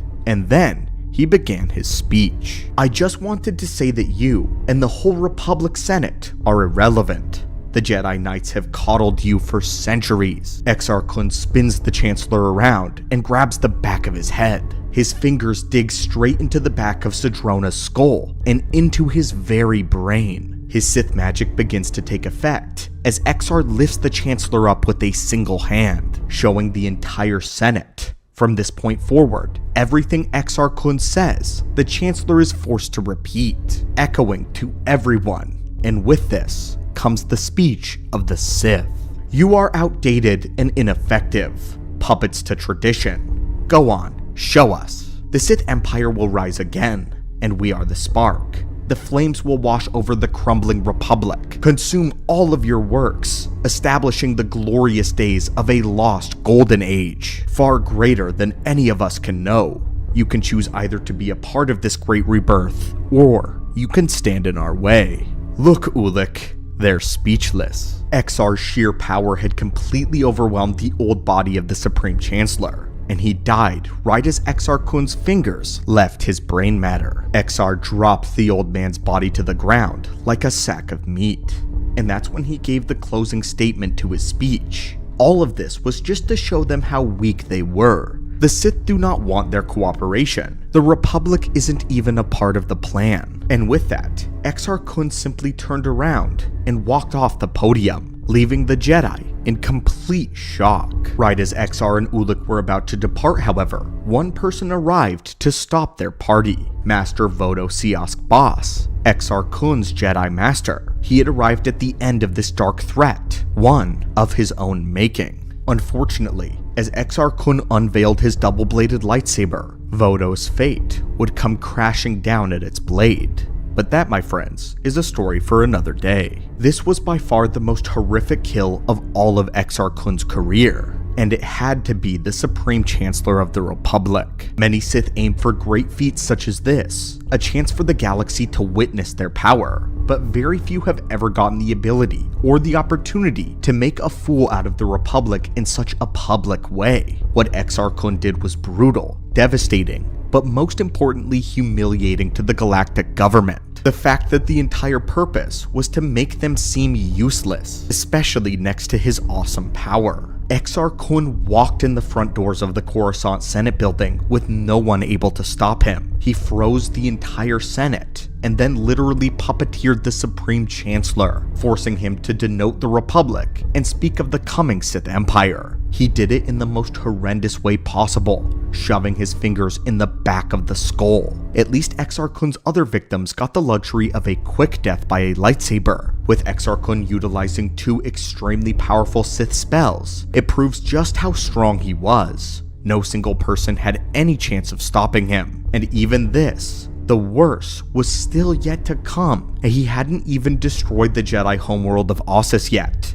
which would be his crowning achievement. And this is why Exar Kun will Mandalorians and the Sith have a long-standing history of friendship between them. Because of this, we often see Sith gaining the support of the Mandalorians anytime a larger war between them and the Jedi breaks out. And as we know, the entire Mandalorian Jedi War was manufactured by Vitiate. The Sith openly admit to having kindred spirits with the Mandalorian Crusaders, who believe in honor and glory through battle. But the 1,000-year silent alliance between the two of them began with a fierce battle between the Mandalorians and the Sith. Or should we say, a ferocious duel between Mandalore the Indomitable and the Sith Lord, Ulic Qel-Droma. In today's holocron, we are once again winding back the clock to the year 3996 BBY, and breaking down the entire fight between the reigning Mandalore and the Dark Lord of the Sith. So now, let us open the holocron.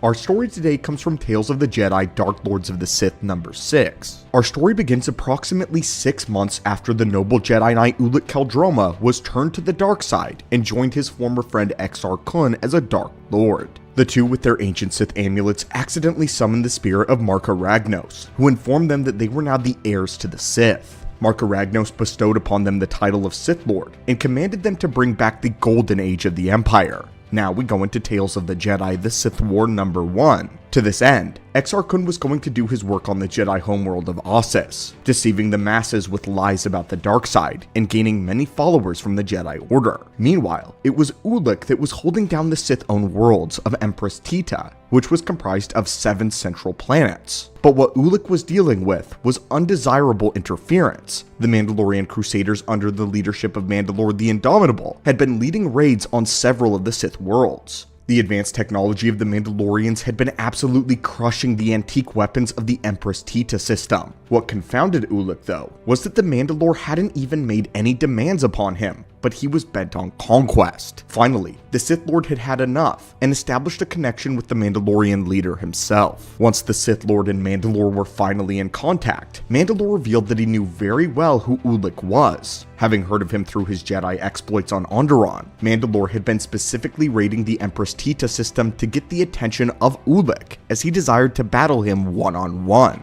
Mandalore proposed that since the planets were weak and unable to defend themselves, that Ulic should act as their champion, to meet Mandalore on the battlefield in single combats to the death. The stakes were that if Mandalore won, he would get the 7 planets called the 7 Tita Jewels. Ulic agreed to this, but he said that if he won, the Mandalorians would serve him forever. The two men would rendezvous on Mandalore's homeworld of Kuar in the open plains of Harkul.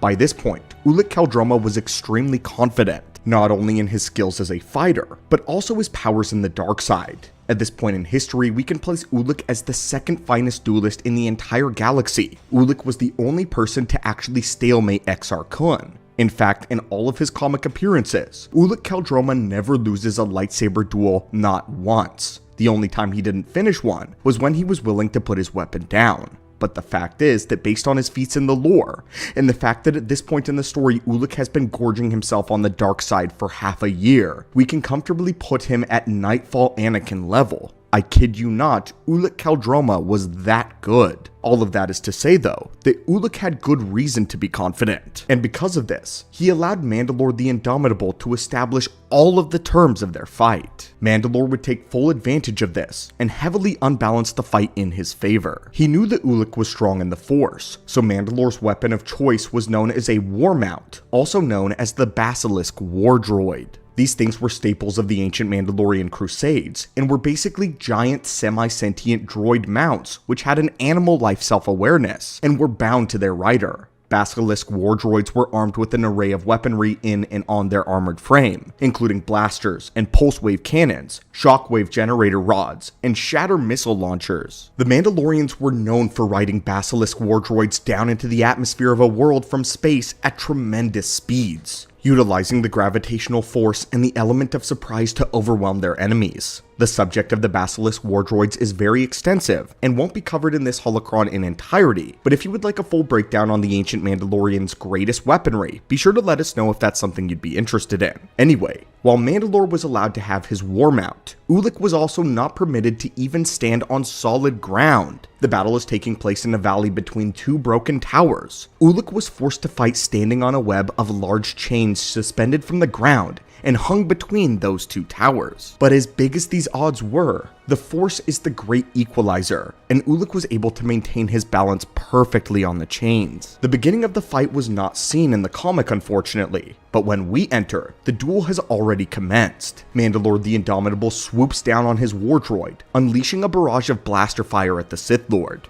Ulic weaves the blade of his archaic lightsaber to deflect, but under the heavy fire, some of the shots make it through Ulic's defenses, and even glance his armor. During the battle run, Mandalore then fires a large forward cannon. Ulic leaps over the shot, which destroys the chain link that he had been standing on. As the Dark Lord somersaults through the air over Mandalore, he brings down his lightsaber mid-flip and destroys the engines of the droid with one blow. The war beast is sent careening down into the ground, as Mandalore quickly jumps off. Both combatants land on the same chain, and Ulic decides to wait for his opponent's next move. The Indomitable accuses Ulic of fighting unfairly due to the nature of a lightsaber, calling it a bloodthirsty weapon. He then insists that Ulic fight with the traditional Mandalorian war axe, the weapon of the Mandalorian forefathers. And insanely, still confident, Ulic Qel-Droma extinguishes his lightsaber willingly, declaring that he can defeat Mandalore regardless of any weapon in play. The duel resumes again. Mandalore takes a Ming swing at Ulic, and he barely dodges. And although we've been pumping up Ulic, Mandalore was no slouch. He brings his axe around and strikes Ulic in the jaw, breaking apart his facial armor and knocking him off of the suspended chain. Ulic free falls in the air, but lands on the war mount of a hapless Mandalorian who happened to drift too close to the battle. Ulic relieves the Mandalorian of both his war axe and his mount. And although above him Mandalore claims that the day is his, Ulic charges him, and with one thundering blow, the Sith Lord smashes his axe against Mandalore's with such force that it sends him falling to the ground, disarming the great indomitable one of his weapon.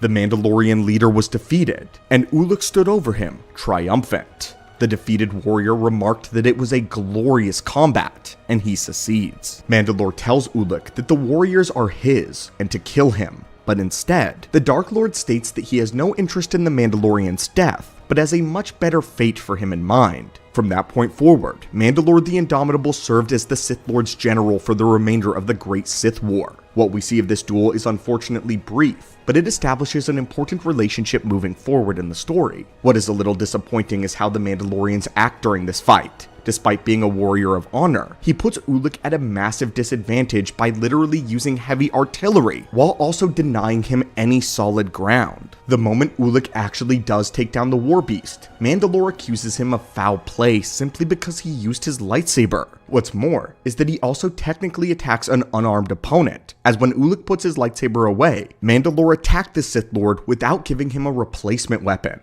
Ulic had to take the weapon from another Mandalorian, and literally as soon as he did, the duel was over, as he used it to utterly annihilate Mandalore. But despite the fact that he fought dishonorably, Mandalore the Indomitable seems to learn from his mistakes, and acknowledges Ulic as an honorable warrior, and promises to serve him faithfully until the day that he dies. In fact, later on, Ulic's own lover, Alima Kita, would betray him during a battle of Coruscant, by telling Mandalore that he had attacked and then failed, and ultimately to retreat. Ulic ended up getting captured by the Jedi since he was left all alone in the heart of the city. This made Mandalore extremely upset that their attack had failed, as it had made complete sense to him. His honor, and the honor of the Mandalorian people, deserved to know why their plan did not succeed. When he discovered Alima's treachery, he took it straight to Exar Kun, who organized Ulic's rescue. When this occurred, even Ulic Qel-Droma was surprised by the depth of Mandalore's loyalty to him, as Mandalore was true to his word. But anyway, friends, that was the ferocious battle between the Mandalorians and the Sith, one which spawned their long-lasting friendship, and an alliance that would plague the Jedi for centuries. I actually do wish this duel was much longer, but of course it came from an older comic that didn't flesh out the fight very much at all. Again, these comics were even made before it was established that all Sith Lords used red lightsabers, which is why individuals like Exar Kun and Ulic Qel-Droma have blue lightsabers. That's how old this comic is. We absolutely hope and pray to get a remake of the Ulic Qel-Droma epic, and hopefully they can redo these Tales of the Jedi comics, as the story here is genuine gold. Anyway, my friends, what secret war of the Three Emperors, one which brought a cataclysmic end to the golden age of the Sith Empire. The old Sith Empire is a time that is not well known, and is an era what happened sometime after a Junta Pal, and the Dark Jedi established themselves as the rulers of Korriban. Within the next 1,000 years that ensued afterwards, one of their descendants, Marka Ragnos, would arise as the Dark Lord of the Sith. He would lead a conquest throughout the Outer Rim that brought the Sith to their golden age. No being under his rule lacked for anything so long as they were obedient. The Sith Lords were fabulously wealthy, and all of those of the Sith species enjoyed a life of luxury and unprecedented prosperity. But what happened after Marka Ragnos died, ushering in a political scuffle that would tear the Golden Empire to pieces, and ultimately raze it to the ground? Our three would-be emperors were Naga Sadow, Ludo Kresh, and Tenebrae, with a more famous name for Tenebrae being Darth Vitiate. In actuality though, only one of these men held the favor of Marka Ragnos, and only one of them would be the heir to the Sith. Today we are going to be taking a look at the destruction of the old empire from a completely different perspective, which is the one that Darth Vitiate saw. So join us as we open an ancient holocron and dive into the Machiavellian political world that saw the end of the old Sith Empire. 5,100 years before the Battle of Yavin, our story begins with a 13-year-old Vitiate, who at the time was named Tenebrae. Tenebrae was originally born on the Sith world of Medrias. Tenebrae was born from a cheating mother, and in secret, he was the spawn of another Dark Lord by the name of Darth Dramath, though her husband later found out about the true nature of Tenebrae's fatherhood, as he had no Force sensitivity in his own genes to explain why Tenebrae was so powerful, and so he began to attack his wife for her infidelity. The young Tenebrae reached out with the Force though, and snapped his neck. But to pay his mother back for being unfaithful, Tenebrae mentally tortured her for months on end before letting her die as well. Tenebrae would go on to conquer the northern continent of his home world, gaining a fanatic following of servants and spreading his reputation and new religion. Lord Dramath, after hearing rumors of this son, decided to go to the continent to see his biological spawn for himself, to see if he needed to be killed or if he could be made into a valuable servant. Dramath would get a wake-up call, however, as the 13-year-old Tenebrae stripped the Dark Lord of all of his power, and then drove him insane before murdering him as well. After this, Tenebrae consolidated all of his power on the planet, but in order to make his rule complete, he needed the official blessing from the ruling Dark Lord, Marka Ragnos, the most beloved Sith in history. Tenebrae would travel to the Sith capital world of Ziost. Here, he presented himself before Marka Ragnos, asking for rulership over Medrias to be officially recognized by the larger empire.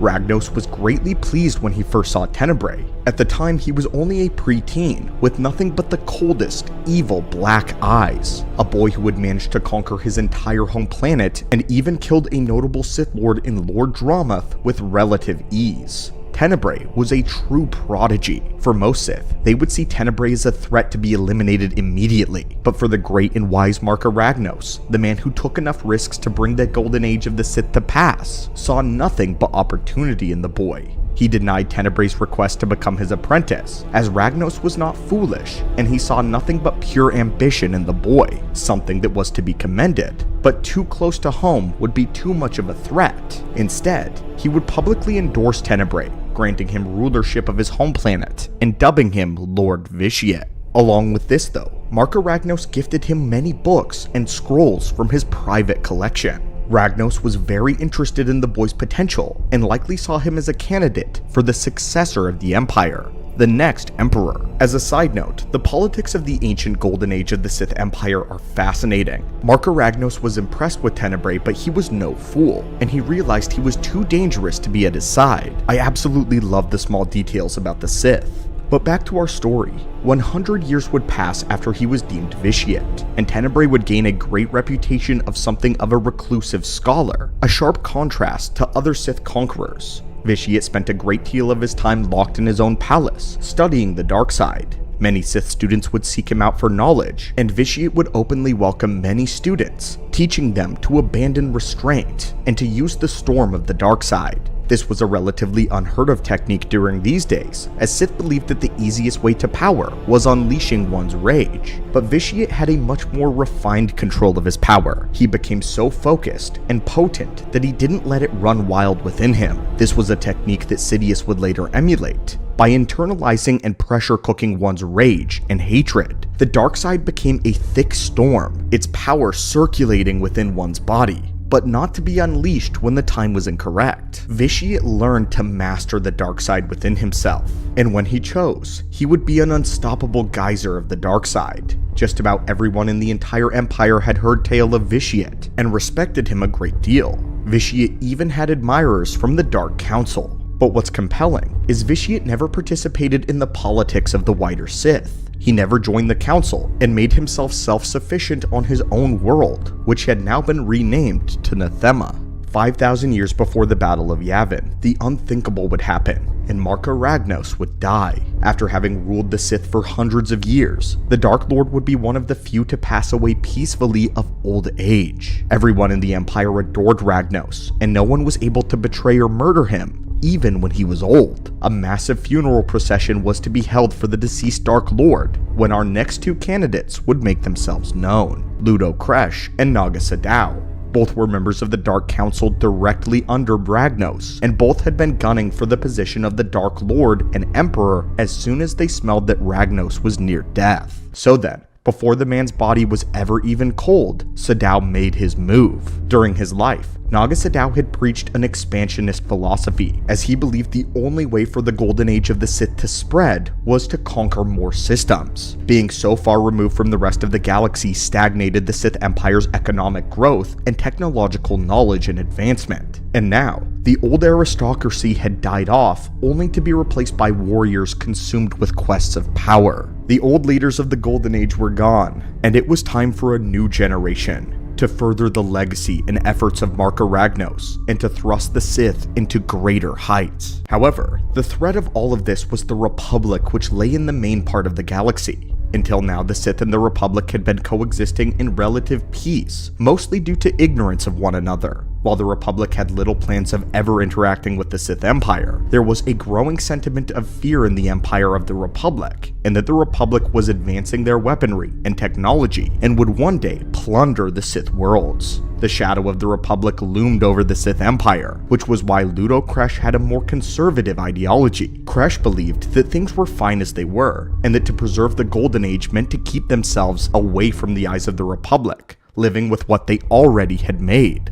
not wanting to risk war with a greater enemy. Because of these opposing views, the two would-be emperors entered a fierce duel the moment Ragnos was laid to rest. But the duel was stopped by Marka Ragnos, who arose as a specter from his sarcophagus and commanded the fighting to cease. Ragnos said that the infighting would bring ruin to the Sith, as he openly pled with the Sith to not destroy what they had built. Unfortunately though, he didn't endorse either man, nor did Ragnos say which of the ideologies did he prefer, likely because his choice for the Dark Lord lay somewhere else, and we believe it was on the reclusive world of Nathema with Tenebrae. While all of this had been going on, Vitiate had openly distanced himself from Kresh and Sadow's political rivalry. He had no interest in whatever petty squalor was going on over there, and refused to make any statements on who he agreed with or endorsed. This was because he didn't agree with either. Tenebrae had his own plan, and Vitiate was actually playing the long game. He knew that Sadow and Kresh would destroy the old Sith Empire, and he wanted this to happen. It was all in his plans to remake the Sith into his image,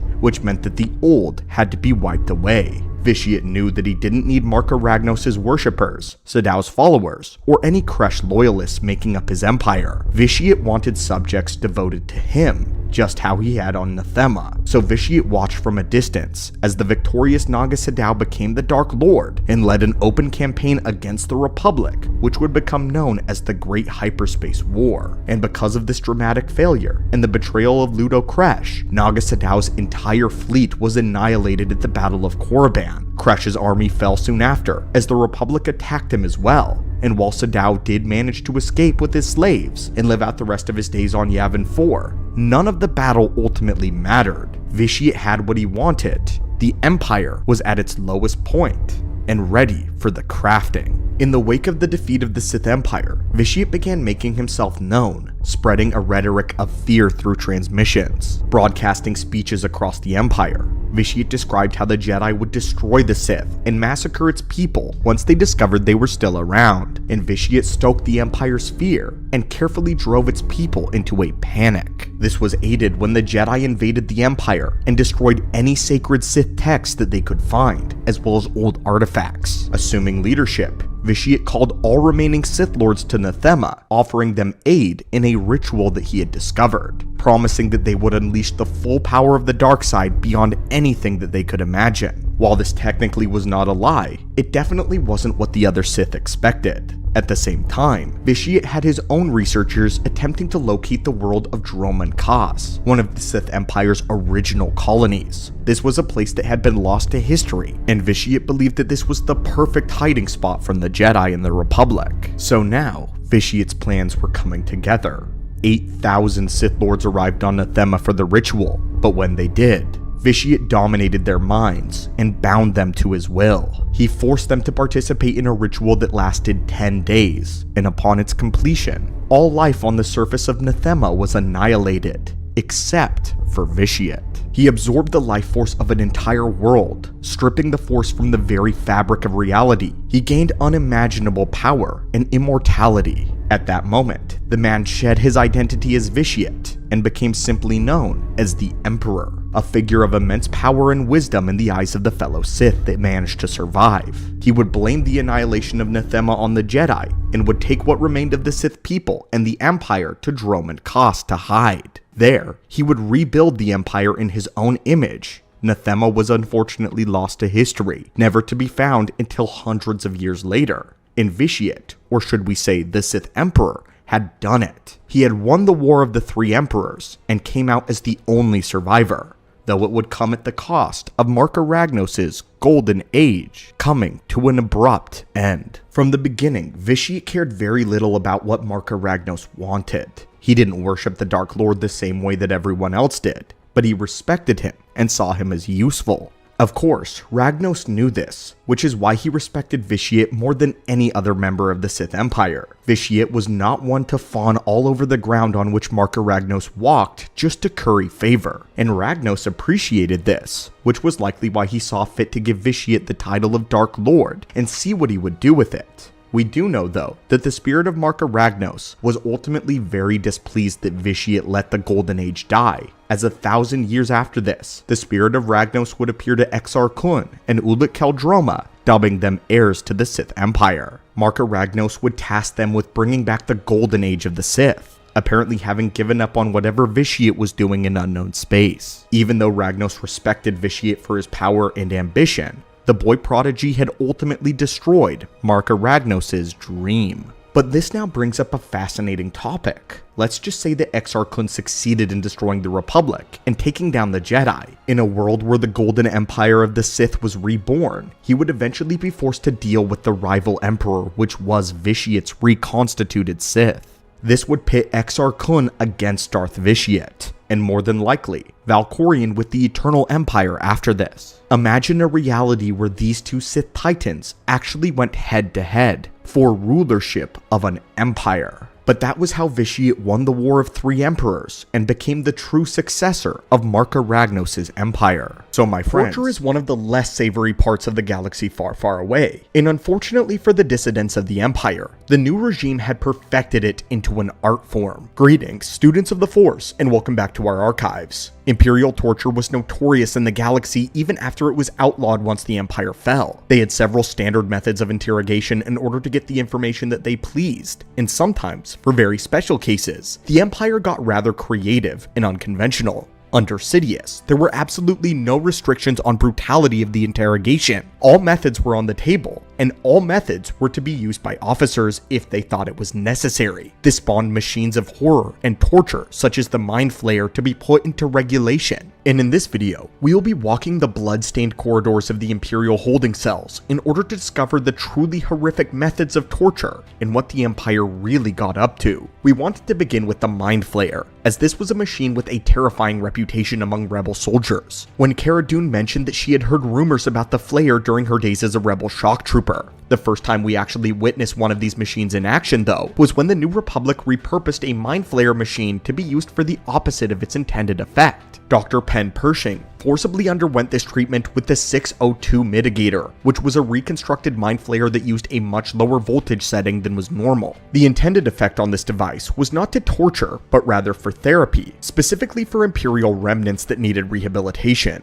It used electricity to zap a patient's brain and mentally recalibrate it in order to get rid of unwanted compulsions. The Reintegration Institute utilized low voltage zaps that induced hallucinations of pleasant colors and light buzzing to the patient. Typically, this brought forth a great sensation of relief. In these lower voltages, the treatment was considered safe and patients remained healthy. But as we saw when the mitigator's voltage was turned up, it actually returned to its Mind Flayer setting and roots. We have yet to actually see the results of someone having undergone the full procedure of the Mind Flayer before, but if it has the ability to zap brains directly, then the maximum voltage would surely cause extreme pain, followed by severe brain damage and even death. The knowledge we have on the Mind Flayer is unfortunately very limited right now, as the Empire didn't seem to employ them very often, hence why they were more of a rumor than anything else. The 602 Mitigator was only a type of mind flayer that we know of, one that is heavily remodified by the New Republic. We believe that the real mind flayer used by the Empire was something far worse. Cara Dune specifically talked about being uploaded to it, and if we have to guess what that means, we would say that perhaps wires were inserted into a victim's brain directly, uploading their mind to a central system, and from there, interrogators likely subjected their victim to a myriad of virtual reality scenarios, all of them being torment that was so real that the victim felt and experienced true pain. That way, the Empire could torture their inmates without causing them any real bodily harm, and therefore keeping them useful and alive. But in comparison with some of the other methods of interrogation, a mind flayer may actually be getting off easy. It would certainly be much better for you than getting visited by the IT-0 interrogator droids. Technically, these kinds of droids are illegal. After the Empire rose to power, most droids programmed to cause harm to organic creatures were outlawed, but interrogation droids remained completely legal, and their existence was not a well-kept secret either. Horrifying rumors of techniques and cruelty spread throughout the Empire. First seen hovering into the cell of Princess Leia, this ball-shaped remote was the scourge of Imperial prisoners. It was so widely feared that the jailers began to use the interrogation droid as guards in order to keep the prisoners from escaping. Many Imperial officers realized that the droid's fearsome reputation was so great that they posed them as an access point to sensitive areas of their bases and starships. This worked out well and all, but for the most determined opponent, as a droid would often cause the infiltrator to panic and run, usually straight into the arms of a stormtrooper. A lot of the time, the Empire didn't even need to use the droid if they had it, as prisoners would begin to spill their secrets as soon as they even saw one float into the cell. But what does the droid actually do? Well, the droid has much the same programming and equipment as a medical droid does. They were programmed with an expertise in psychology, medicine, surgery, and human biology. They were capable of monitoring vital signs in order to present the onset of unconsciousness or catalepsy, even bringing back the victim from the brink of death, only to endure further torture. Its medical equipment and programming could be used if the session went too far, and victims could be brought back to release valuable information, squeezing the answers out of what little life the victim has left. They had a pretty methodical process to them for their interrogation. Sometimes, the droids would ask questions themselves, projecting their emotions. They had monotone voices through a vocabulator. Other times, they would be paired with human interrogators. While the Empire enjoyed a good use of good cop and bad cop, when working with a living organic assistant, the droid would often become quiet, allowing the victim to hate and fear it, while seeing its living companion as a source of potential mercy and empathy. Torture began with the droid injecting the prisoner with a mentally destabilizing chemical that would decrease the pain threshold in the victim, while also forcing the subject to remain conscious. This would debilitate those with a higher pain tolerance before the session began. The droids would then conduct a read of the body, detecting the most sensitive areas to exploit. This awful droid was often equipped with a laser scalpel, sonic sound torture, flesh peelers, joint cripplers, and electroshock nerve probes, to name just a few. But most notably, its syringes were filled with mind-altering drugs, serums to extract information without even causing physical harm to the victim. One of these drugs was known as Babo 6, a notoriously powerful truth serum. The term truth serum needs to be taken with a grain of salt. What it really did was induce visual exaggeration and paranoia, causing shapes and outlines to become distorted, and forcing the victim to be afraid of everything. But the drug was more like a fear toxin. The other drugs got a lot more accurate results when sorting through lies. The OV600 was an even more reliable truth serum, one that acted physically upon the victim rather than mentally. When the serum detected the symptoms of lie-telling, such as certain changes in the heartbeat or chemical imbalances, the drug caused the victim's flesh to break out in a painful rash. The serum was powerful enough to cause death in severe cases. A single torture session would usually last well over an hour, as the droid has onboard systems in order to record the entire process in case any information was lost in the screams of the prisoner. When Princess Leia underwent her probe, the Empire had to go about her interrogation in a unique way. For political reasons, they couldn't have any physical marks left on the princess. So Vader had injected her with a mind-altering hallucinogen, one that made her more susceptible to suggestion. with mere words. Leia began imagining herself in unbearable pain, though she was not undergoing any physical harm whatsoever. What's interesting though is her uncanny fortitude kept her from divulging any rebel secrets. While machines like the Mind Flayer and the ITO interrogator droids were definitely more convenient, there were more times when Imperial agents and Vader were caught without the conventional methods of torture. When this happened, they had to get creative. Vader himself was known for being quite resourceful with what he could get on hand, and unfortunately for Han Solo, he would be the beta tester for a scan grid. In The Empire Strikes Back, this was actually an improvised torture device used on Cloud City. Vader strapped Han to one, trying to lure Luke to Cloud City. The scan grid was like a rack device, originally designed to analyze metals. It gathered data by emitting electrical charges, and when Han was strapped to one, Vader had heavily modified it with additional tools, those designed for torture, including microsurgical vibroscalpels and electroshock assembly, as well as diagnostic scanners and chemical injectors. The scanners would anticipate loss of consciousness, while the chemical injectors kept the victim awake, forcing Han Solo to endure every measure of pain without ever passing out. The device was so effective that Imperial intelligence would adopt and refine the design for more conventional use. But we don't want to leave this video thinking the Empire is out of options if no technology was available. That's why we have one more absolutely horrific torture method, and one we believe is far worse than the other options. After Grand Moff Hiss was found guilty of treason against the Empire, Sidious had one man be in charge of his punishment, the Supreme Prophet of the Church of the Dark Side. This prophet sentenced him to an absolutely inhumane consequence. The man was thrown in prison, starved for as long as possible, at least as long as his body was able to handle it, just enough to bring him to the brink of insanity. And when that happened, he would be served a meal of parasite-infected biscuits. The parasites would slowly eat him from the inside out until the man was no longer with us. It was likely that these parasites were muscle maggots, a burrowing insectoid that entered the victim's muscle tissue and caused extreme pain until the victim finally died. The Empire absolutely perfected torture as an art form, making it their most progressive area of expertise. The Mind Flayer was a walk in the park compared to what Sidious and his Moffs were capable of doing, especially when they were angry enough. But anyway, friends, the Death Star was a weapon with the power to destroy an entire planet in a blink of an eye. It was to be the ultimate sign of superiority and strength. Throughout the history of the galaxy, there were weapons that could scorch planets, glass their surface through orbital bombardment, and even force-based rituals that could corrupt entire planets and drain its life. But nothing before the Death Star could simply obliterate worlds in totality with a single shot. This was due to the central weapon around the battle station that was built, the concave dish composite beam superlaser, or as it's simply called in canon, the Mark I superlaser.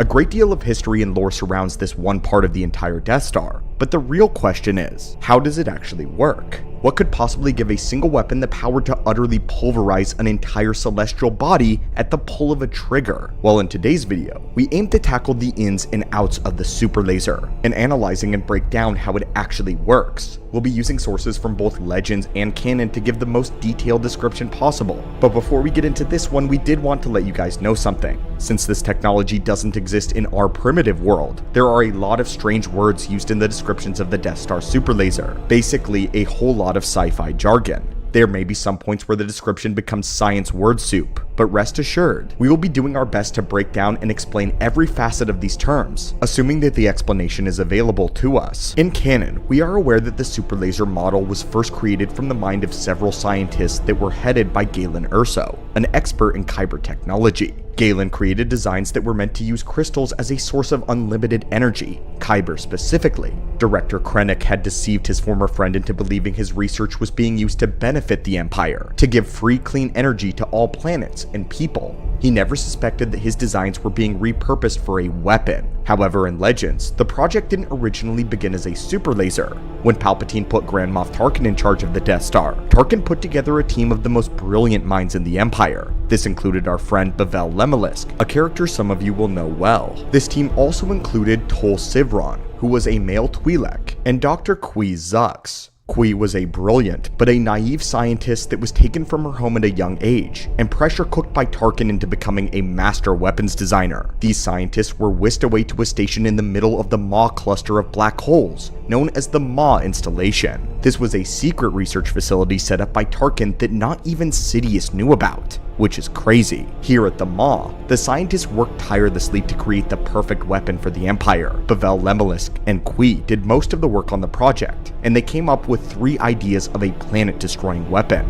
The first was the Resonance Torpedo Launcher, which was a weapon that launched torpedoes that caused a chain reaction, targeting the core of a celestial body, resulting in its destruction. The second was the Interplanetary Ion Cannon. This evaporated a planet's atmosphere, leaving the world uninhabitable with the blink of an eye. The third weapon was the closest that came to the Death Star, which was a composite beam superlaser. This version fired a proton beam into a planet's core, rendering the world uninhabitable by making it completely unstable from within. However, none of these ideas satisfied Sidious. He desired a weapon to be used with Kyber to echo weapons used by the ancient Sith. To this end, Lemelisk and Qui created Concave Dish Composite Beam Superlaser, a far more powerful version of the previous design. Lemelisk would lie to the other doctors though, telling them that the superlaser was meant to blow apart dead, uninhabited worlds to mine precious minerals, and so her genius was exploited just like Galen Erso's to develop the horrific weapon. What's interesting is in canon, it gives us a more thorough explanation on how the superlaser actually functions. When firing the laser, the technicians would power up either a single or a full ignition of hypermatter annihilation reactor. This reactor was the very central core to the Death Star itself. As the name suggests, the reactor generates power by destroying hypermatter, the substance that fuels hyperdrives. Hypermatter was volatile, with the most potent of the substance being coaxium,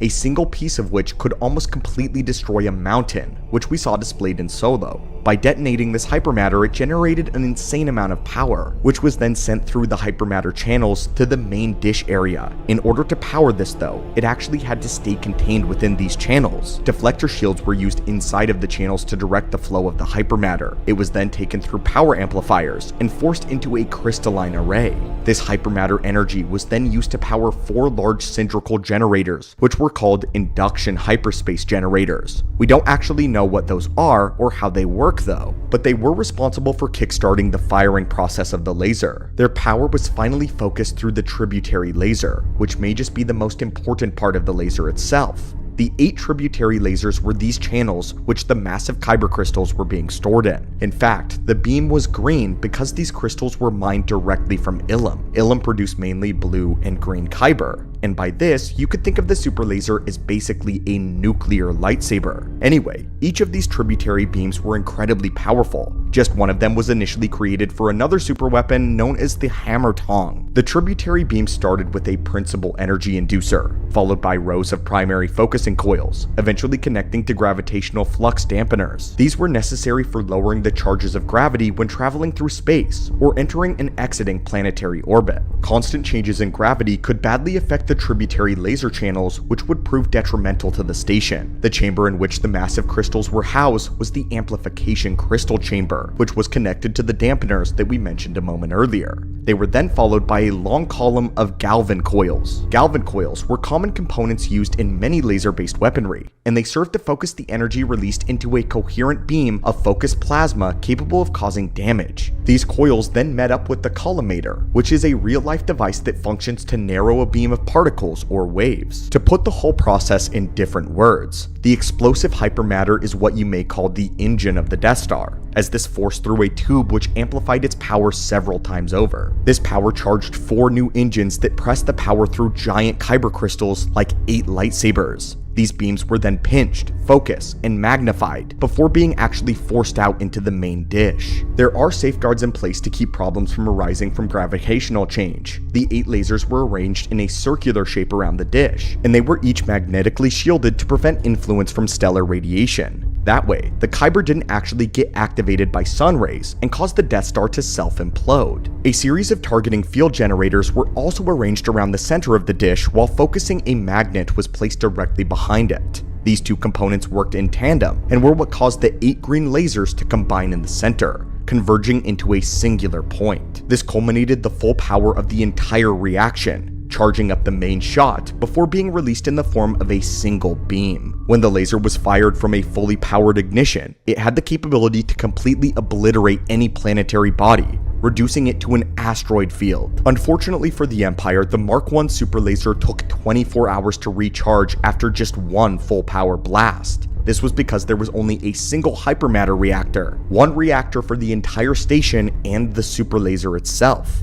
On the second Death Star though, there were 3 hypermatter reactors in one station, one reactor for the Death Star itself and 2 dedicated to the Mark II laser. This allowed the weapon to not only be stronger than before, but it could also fire again after 3 minutes. The Death Star Mark II was legitimately going to be invincible if Palpatine was able to complete it. But we have a full video on that if you're interested. But this is the process. Was General Grievous's most impressive kill? Greetings Acolytes and welcome back to the archives. General Grievous needs no introduction, as the HoloNet gave him his nickname, the Night Slayer, and that's pretty much everything you need to know.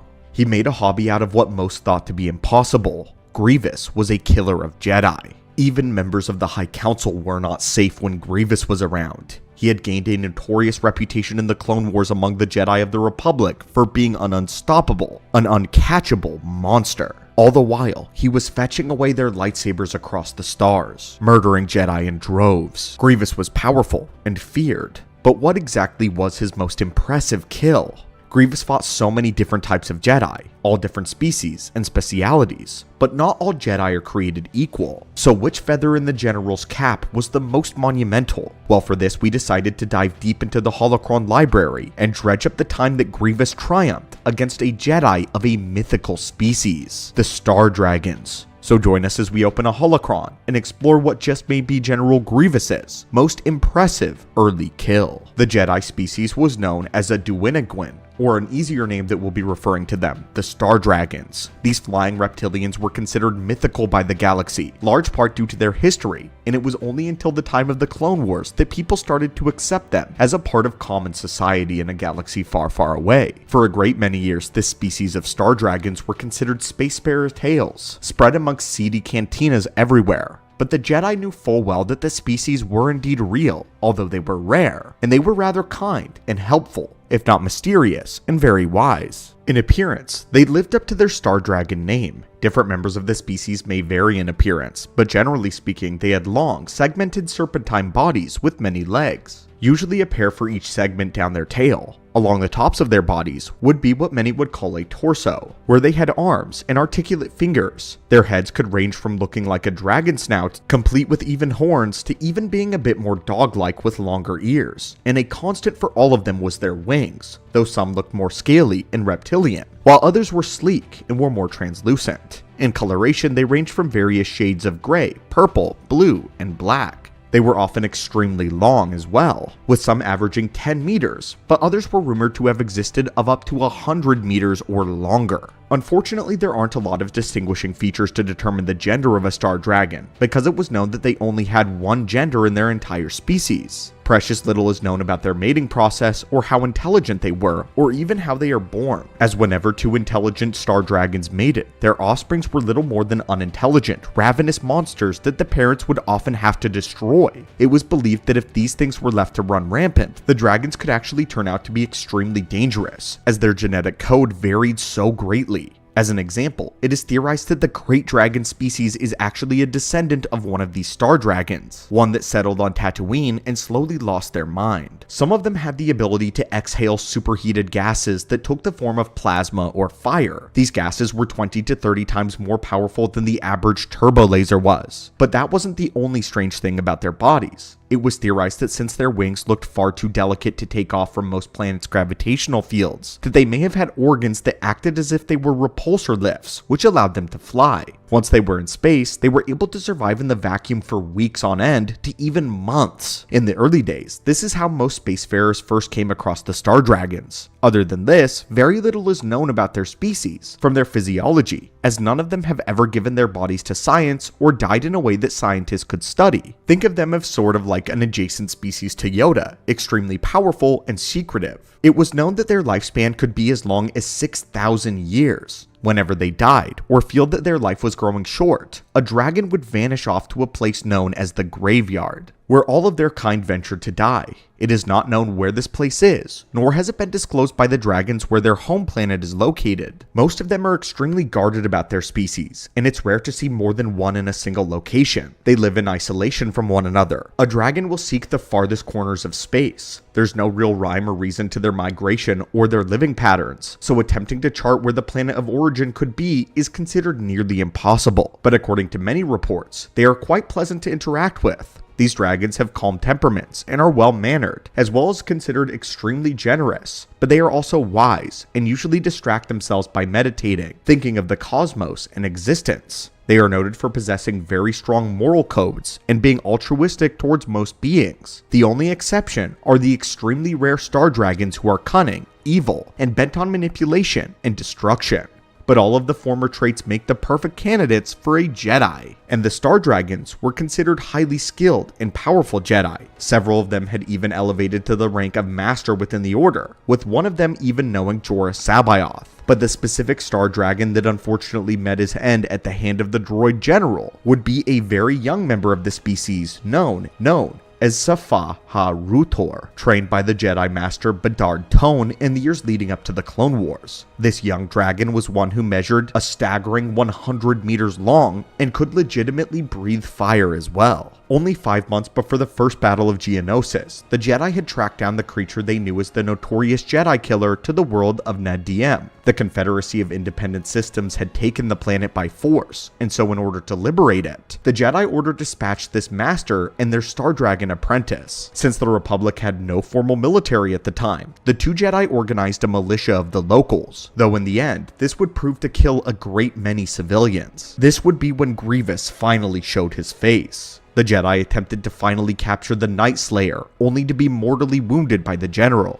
as the droid general cleaved through the Jedi Master, and then quickly attempted to flee in a starfighter. The young dragon vowed to bring Grievous in, and took off from the planet personally, following the general into deep space, where he attempted to stop his escape. But this mission too would be a failure, as the dragon would die in the atmosphere just above the world. Unfortunately, in the lore, we do not have the details of this fight or the Jedi Dragon's death, but it's likely that Grievous destroyed the Star Dragon using his weapon systems from his starfighter. In many ways, this is General Grievous's most tragic Jedi kill. It was done in the most cowardly way possible, by his ship's weapons while he was on the run.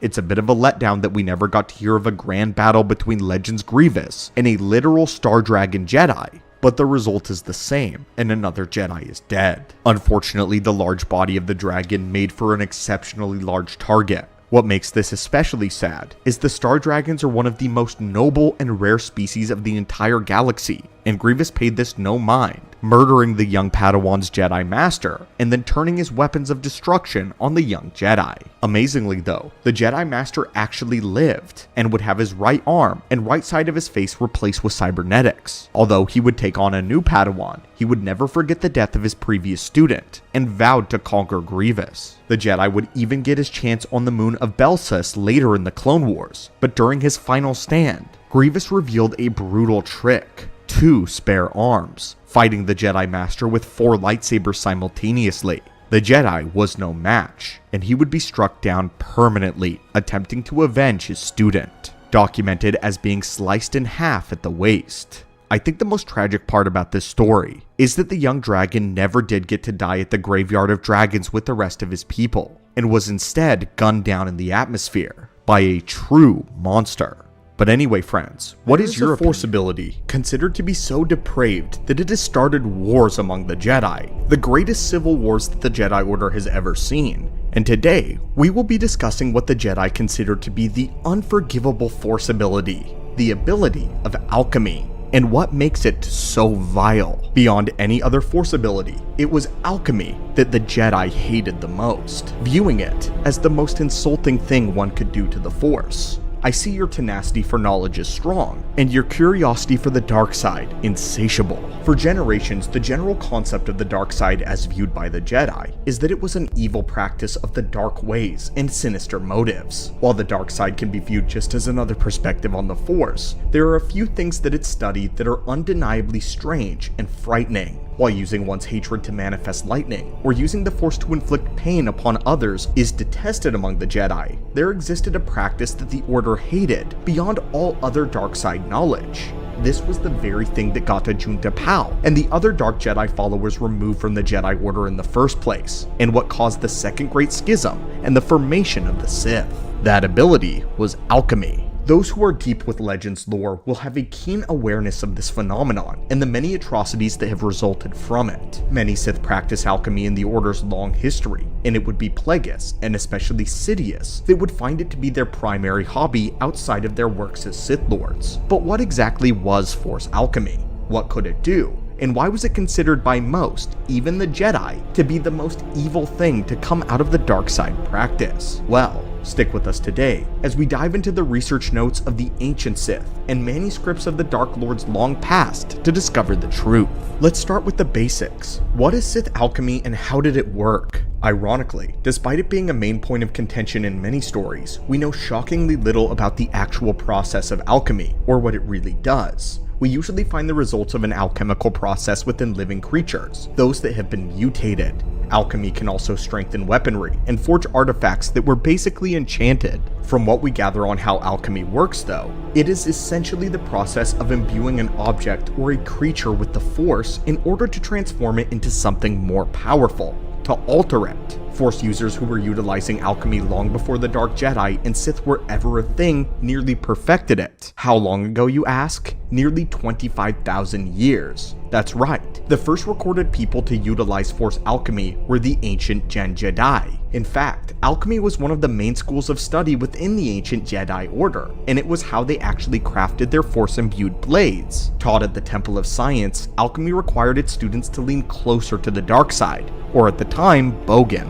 which is how they termed it. While some mostly forged tools with alchemy, they did also mutate beasts and experiment with creatures, things that by today's standards of the Jedi would be barbaric. Many Jedi viewed alchemy altogether as perverse and heretical despite the Jedi Council deeming it permissible at the time, though it seems that they would change in the coming years, as the Jedi would flee from their world of Tython and rebrand themselves as the Jedi Order. Lots of things changed during this Jedi transition, especially regarding the use and practice of the dark side. What happened during the First Great Schism, and with it, the practice of alchemy was either reduced or was outlawed by the Jedi altogether, especially on living creatures. This would ultimately be what caused Ajunta Pal and Sorza's Sin to be ostracized by the rest of the Jedi Order. But with this, still remains the why. What exactly about Force alchemy was considered so evil? If the process produced stronger creatures, tools, and weaponry, could it be used in moderation like other things in the Force? While the Force is hardly ever black and white, on this we can definitely say no. There isn't an ethical way to use alchemy, and we'll explain why. The idea of imbuing objects with the Force in order to provide one with more power was seen as selfish and unnecessary by the Jedi, and even imbuing their swords with the Force eventually fell out of practice, thus giving way to the rise of the lightsaber. While some Jedi would imbue wooden staffs or other pieces with the Force, they did so by meditating on it and bringing out the inner life to strengthen it, rather than putting the object through some sort of alchemical process. Alchemy practiced on living beings is completely inhumane in every sense though. The idea of it basically using the Force to rewrite and forcibly mutate a creature's genetic makeup is horrid. This is a direct affront to the living Force. It uses the dark side to completely disrupt the nature and order of things. Windu put it like this: the Sith perversion of living things violates the very essence of the Force. Life creates it, allows us to tap into its potential. We obey it, not the other way around. We are parts of the organism, not the organism's breeders. Unfortunately, we have never been given a definitive idea of how this process actually works though, besides occasionally seeing Sith bring objects out of boiling cauldrons or watching Sidious use Force lightning on a basin of mysterious liquids. Even in the Plagueis novel and in his research notes, detail is never shared about what they do exactly. I think the prospect of this process being so horrible that it continues to be shrouded in mystery is absolutely tantalizing. So if we don't know how it works, what exactly does alchemy cause? We do know that there are many accounts of various Sith creatures that have been mutated via alchemy, the most prominent of which is the creatures known as the Leviathans, the War Worms, and the Terentatex. In the very beginning, we saw the Jedi mutating creatures like the Rancor, with one of the Jedi Rangers having a pet Rancor that she mutated and had added wings to it, and she would ride the Rancor into battle on more than one occasion, with this being one of the earliest examples of alchemy in the lore. Leviathans, however, were a beast of a different breed. They were the crown jewel and achievement of the Sith sorceress Sorza Sin. Typically, Leviathans often are mutated creatures which are being employed by the Sith against Jedi, especially in the times of the Old War, during the Second Great Schism. The Dark Jedi used alchemy to create Leviathans that were absolutely gargantuan, carnivorous reptiles created to roam the battlefields as living superweapons, drawing the life energies of every soldier and every Jedi into blister traps that dotted their back. Their hide was tough enough to resist lightsabers, and when they killed a being, they absorbed all of the victim's life force and knowledge. Even if a being was freed from the creature's blister traps, the victim was rapidly aged and weakened. Leviathans could also disrupt one's connection to the very Force itself. Their victims are plagued with screams within their own minds, developing headaches, and triggering obsessive behavior centered around making the pain stop. Leviathans were mentally enslaved to their creators. They were a marvel of alchemical engineering and an absolute horror of the mind. It is safe to say that some things just are not meant to exist. Even Yoda agreed with this sentiment, as Yoda said, to kill a creature such as this would be considered mercy in the eyes of the Force. The Sith also have used alchemy to produce potent toxins and to forge powerful weaponry, several of which we have covered in past videos. However, one of note is the poison blade of Naga Sadow. Naga Sadow wielded his sword in place of a lightsaber when fighting the Republic in the Great Hyperspace War. Alchemy was also the main way that the ancient Sith forged all of their powerful artifacts, such as the Myrrh Talisman. The powers of this practice did not stop here either, as even Plagueis had viruses that were created using alchemy. This includes the Rakghoul Plague, and even such powers as reanimating the dead. In fact, the Blackwing virus was told to us from the Death Troopers novel was created basically by using Sith alchemy and by implementing it with new technology and discoveries under the Empire. Essentially, they created a zombie plague, a plague that Palpatine intended to use as a super weapon. The Sith have abused alchemy for centuries, creating the most vile and depraved creatures that the galaxy has ever seen. Bioweapons, harbingers of death and chaos. The Emperor used the knowledge gained from a certain Sith alchemical process to create this bioweapon, and Palpatine intended to use it on the rebellion. Fortunately, or unfortunately depending on your outlook though, something went horribly wrong with the outbreak, and it took over the Star Destroyer in unknown space, corrupting all personnel on board. Many powerful Sith practiced alchemy including Naga Sadow, Frida Nad, Exar Kun, Belia Darzu, Tenebris, Plagueis, and Sidious, along with much more. Of all of them, Plagueis and Sidious in particular would find that sometimes alchemy had adverse effects or could backfire completely. This is what ended up causing the conception of Anakin within Shmi Skywalker, according to the Darth Plagueis novel. Well friends, what do you think the first ever Jedi Master that became a Force Ghost? The first Jedi to maintain their identity after passing to the netherworld of the Force. Greetings again, and welcome back to the archives. The subject of Force Ghosts is quite compelling, particularly because of how little we truly know about them. The basic principle is that when one dies, their essence disperses from the physical body and rejoins the vast ocean of the Force. When this happens, who they were, their memories, their identity, everything about them ceases to exist, as their life energy is transformed and given back to the Force from whence it came. But Jedi have been known to stand apart from this principle, retaining their identities after death, manifesting themselves as blue images to guide the living. They are no longer dispersed into the vast ocean of the cosmic force. Their spirits now reside in a mysterious and a blissful realm known as the Netherworld. In the lore and all of its history, this has been done dozens of times, but today we wanted to find out who was truly the first. This one's going to be tricky, so stick with us as we open a holocron that we've set aside especially for you, and search for the very first Force Ghost in galactic history. By all accounts, this is a very difficult video to research. Qui-Gon Jinn is the first one to master the skill of retaining his identity after death. Qui-Gon Jinn learned the ability from the Force priestesses who reside in the wellspring of life. Qui-Gon's connection to the living Force brought him to the birthplace of the midichlorians themselves. They allowed him to access the wisdom of the Force priestesses, who guided Qui-Gon along on his journey. though we know that he didn't actually complete his training here and was only able to manifest in a limited way. It was Qui-Gon Jinn's voice, and it was only to certain individuals, not to everybody. Qui-Gon attempted to reach out to Anakin several times during the Clone Wars, but Anakin wasn't listening, or shrugged this off as pure imagination. Though Qui-Gon's presence always dwelt with the Chosen One, he mainly communed with Yoda and Obi-Wan. This is what would ultimately lead Yoda to the wellspring of the Force, and would have the priestesses teach Yoda the secret as well. In Star Wars canon to this very day, this is still the only known method of transforming into a Force ghost. You either learn it from the priestesses, or you learn it from someone who already knows. It is possible to learn the secret from another Force ghost, as Anakin Skywalker would upon his death. But in Legends, things get a lot more interesting. The method of how one achieves this is very unclear. In the totality of all of Star Wars lore, the Force priestesses are a fairly new addition. Prior to their inclusion, Qui-Gon originally learned this from the Shaman of the Wills in Legends. Since Qui-Gon learned it from another living being, and not a mysterious Force entity, this indicates that the knowledge predated Master Qui-Gon, and was a technique that was known for quite some time in the EU.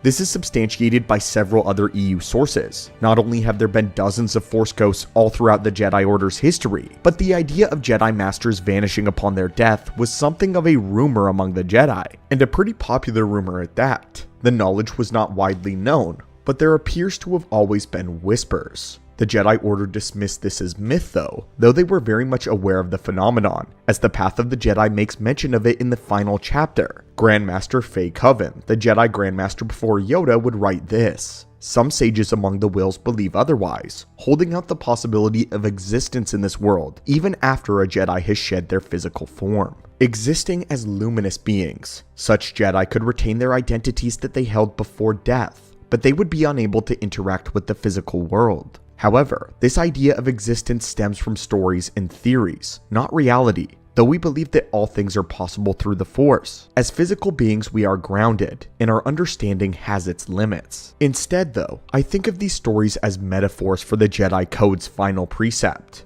there is no death, there is only the Force." This skeptical Jedi Grandmaster believed that the stories of Force ghosts are allegories for the final tenet of the Jedi's code. But she was sorely mistaken. In the margins of the page, Qui-Gon Jinn would make a simple addition, intrigued about the mention of the Wills. And with this, we have a fairly large EU reveal. It was likely this book that sparked Qui-Gon Jinn's first interest about learning about the Wills. This book that would lead him to the shaman that would teach him this knowledge. However, the other note at the bottom of the page is that one we care a lot more about for the purposes of today's video. It is from Luke Skywalker, who makes a long annotation. He talks mostly about his experiences with the Force ghosts of Yoda, Obi-Wan, and his father. Luke writes this: "I first sensed Ben in this state, then Yoda, and my father. It meant so much to see them, but there seems to be a limit to how long a spirit can tether themselves to the living. I'm surprised that the Jedi of this era dismissed the ability as mere legend. So far, the holocrons I've acquired have contained references to Jedi more ancient, including the Jedi Galalong Tal, the Jedi Master Plowtop Sium, and Arca Jeth.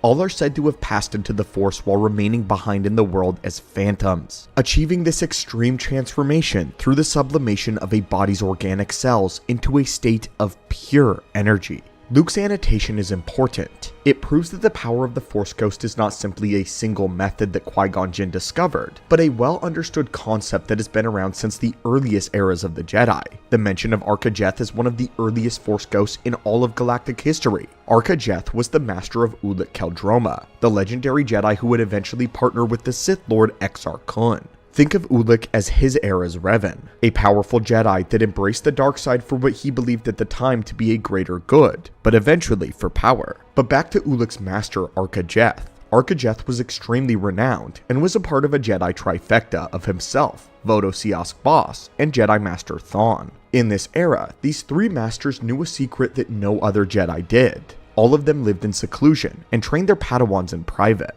They lived all the way back when Ossus was still the Jedi capital, right around the era of Freed Nad. And yet, Arca Jeth was not the first Force Ghost in lore. There is yet one more who discovered the secret before even him. Pinning down the first is a tricky task, as the histories get a little muddy when we go this far back in the Star Wars timeline. However, we can prove who was the earliest known Force Ghost to exist. According to our research, the honor of the first Force Ghost belongs to none other than Jedi Master Rajavari, a Dark Jedi. The Jedi Rajavari lived around 25,000 years before the Battle of Yavin, when the Jedi were known as the Jedi Order and lived on the world of Tython, wielding metal swords. This was before the official establishment of the Jedi Order. The Jedi didn't even exist yet at this point in the timeline. The Jedi Rajavari was considered one of the wisest Jedi, a valiant leader, having played a pivotal role in the War of the Despot, and later, when he raised arms yet again against the infinite empire of the evil Rakata. To say Rajavari was a gifted warrior is obvious, but one of his biggest claims to fame was that he was one of the founding members of the very first Jedi High Council. Rajavari was one of the first that changed the name of the Jedi Order. This had been the ancient Daibendu word for the modern spelling of the pronunciation of the word Jedi. However, while the Jedi Rajavari was training his first lore keepers, he secretly established his own archive, a stash of knowledge separate, hidden somewhere on Tython, which he called the Fount of Rajavari. The Jedi Master would soon become disillusioned with the order that he established, believing that they were to grow into a changing galaxy, that they needed to claim more strength if they were to conquer, more strength if they were to survive. From these ideals, he eventually embraced the dark side of the Force, finding the power there that he believed that he needed. And it was here where he intended to destroy the Order, which he had a hand in founding. He quickly amassed a large following, establishing a set of principles which ran contrary to the Jedi Code. These principles were all about honor in battle, strength of the individual, but the most important tenet was survival above all. Rajavari and his followers were vastly outnumbered, however, by the Jedi in their battle, as the Jedi Order drove them off with ease, holding them up in the Temple of Knowledge. It is here where the Dark Jedi made their last stand. Rajavari was defeated during the siege of his own fortress, but he would enact his final technique to retain his identity after death. During the Great Galactic War with Vitiate, the Jedi had returned to the world of Tython after their temple on Coruscant was sacked by Darth Malgus. Thousands of years later, a young Jedi student by the name of Naylan Rallock had discovered Rajavari's teachings, and he too fell to the dark side, enamored that the first member of the Jedi High Council had actually embraced this path. This young student then found the Fount of Rajavari and planned to use the power within to destroy the weakened Jedi. During this time, the spirit of Rajavari called out to another young Padawan and led him directly to the ancient Temple of Knowledge. Here, Rajavari manifested to the young Padawan,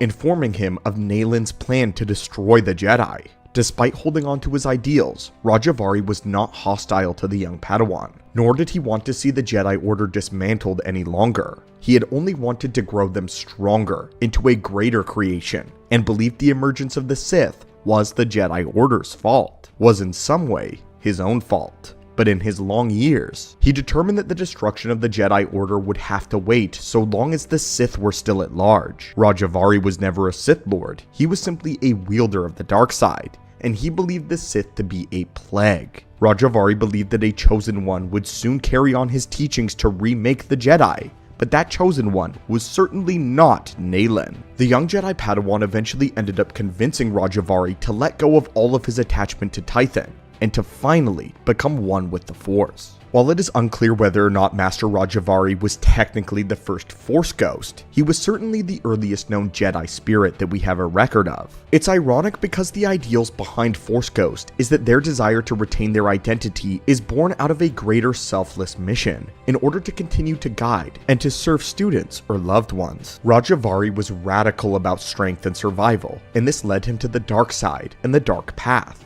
But he always had the best intentions for the Jedi. Rajavari was logical and rational, perhaps way too much, but he was not inherently evil. He vehemently opposed the Sith, and only wanted the Jedi to be the best that they possibly could to protect the larger galaxy. Only the strong shall rule, but with the Jedi ideals. In this way, this makes for a compelling and a complex character, and maybe an even more complex reason why he was able to retain his identity after death. Linger as a Force Ghost if you interpret it that way. And also, another great fact about Rajavari is he was obviously a fan of the Chosen One, and knew that one day, a Jedi would destroy the Sith. But anyway friends, to the Jedi, combat is never the first option. It should always be the last resort, guided by discipline, honor, and the code older than the Republic itself. But when faced with the unparalleled threat of a Sith Lord, everything changes. In this holocron, we'll explore the Jedi's strict rules of engagement, when to fight, how to approach a Sith Lord, and why their philosophy demands that they seek balance even in the midst of chaos. From ancient duels to epic battles of the Clone Wars, let us unravel what it truly means to engage a Dark Lord of the Sith. At a very young age, the Jedi were taught a code specifically having to do with confronting Sith Lords. The Jedi Code strictly forbade aggression here, as it was perceived strictly as a path to the dark side. Jedi were taught to remain calm, even in the face of provocation. This was to not allow anger and fear to dictate their action. Confronting a Sith Lord, one who embodies aggression, tested this inherent principle to its absolute limits. Facing a Sith was difficult, as the Jedi were taught to de-escalate conflicts at all cost, unless a fight was absolutely necessary. But to take things deeper, a Jedi's primary duty was to safeguard the lives of others, especially when encountering a Sith Lord. If that Sith Lord threatened civilians, the Jedi were obligated to prioritize their safety over engaging in direct combat. We see this multiple times in the Clone Wars, as well as later with Obi-Wan Kenobi. In most cases, the Jedi were taught to capture and not kill. The Jedi sought to avoid killing at all costs, even when dealing with a Sith Lord though. They believed in the potential for redemption, and considered taking a life as a last resort. However, this principle often conflicted with the Sith's violent inherent nature, and over time, this philosophy would change within the Jedi Order. The Jedi would become far less optimistic when it had to do with Sith Lords, and most Sith Lords, if not all of them, were kill on sight. The Jedi were trained to recognize that the Sith were dangerous to them on a deeper level, to recognize and resist the Sith's ability to exploit emotions such as anger, fear, and doubt. The Sith used the psychological manipulation to break their opponent's resolve, tempt them with the dark side and its power. The Jedi needed to maintain an emotional control and center in order to avoid this trap. The Jedi's guidelines when encountering a Sith Lord emphasized their commitment to peace, redemption, and the preservation of life. But there's a deep distinction here. These principles were tested in the face of the Sith's aggression, and while the rules maintained a Jedi's moral integrity, they highlighted the philosophical divide between the light and the dark side of the Force, ultimately shaping the galaxy's most iconic conflict. The Jedi struggled to apprehend Sith peacefully and without succumbing to anger due to the inherent nature of the Sith and the emotional and philosophical challenges involved. A Jedi facing a Sith isn't just a Jedi facing a thug. A Sith in itself is viewed as a dangerous weapon to the Jedi, a threat to life itself. The struggle was reoccurring and an important theme in many Star Wars stories. How did the Jedi handle their ideals in the reality of dealing with the Sith's inherent malevolence? To look at this, we have to examine the nature of a Sith Lord.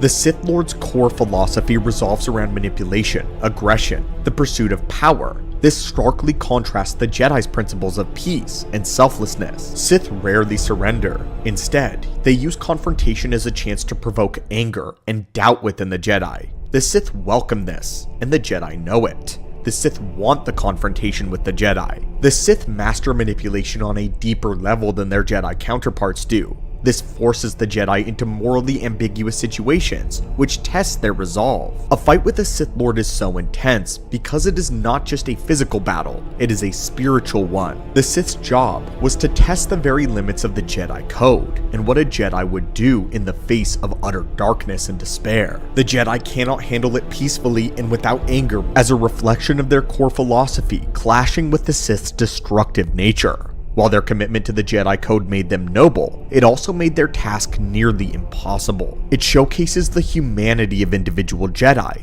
the ultimate challenge of living up to this ideal, something that seems to be impossible. The Sith launch verbal attacks on the Jedi, targeting principles and beliefs such as the practices that they view as weakness. These verbal criticisms were designed to undermine the Jedi's confidence, to sow doubt, exploit vulnerabilities in their philosophy. They highlight the hypocrisy of the Jedi Code. The Sith accused the Jedi of being hypocrites, preaching peace while participating in war, wielding dangerous weapons that they claim is that of a shield. They criticized the Jedi for suppressing emotion, arguing that it leads to stagnation and an inability to embrace true power and enlightenment. The Sith hate the Jedi for their emphasis on detachment and the suppression of personal desires. The Sith claim that the Jedi keep all away from true freedom. They frame them as an oppressive institution that has stifled creativity and individuality, have abused the great gift of the Force, Force, compared to the Sith philosophy of personal empowerment. The Sith ridicule them for being overly idealistic, for failing to see the bigger picture at play.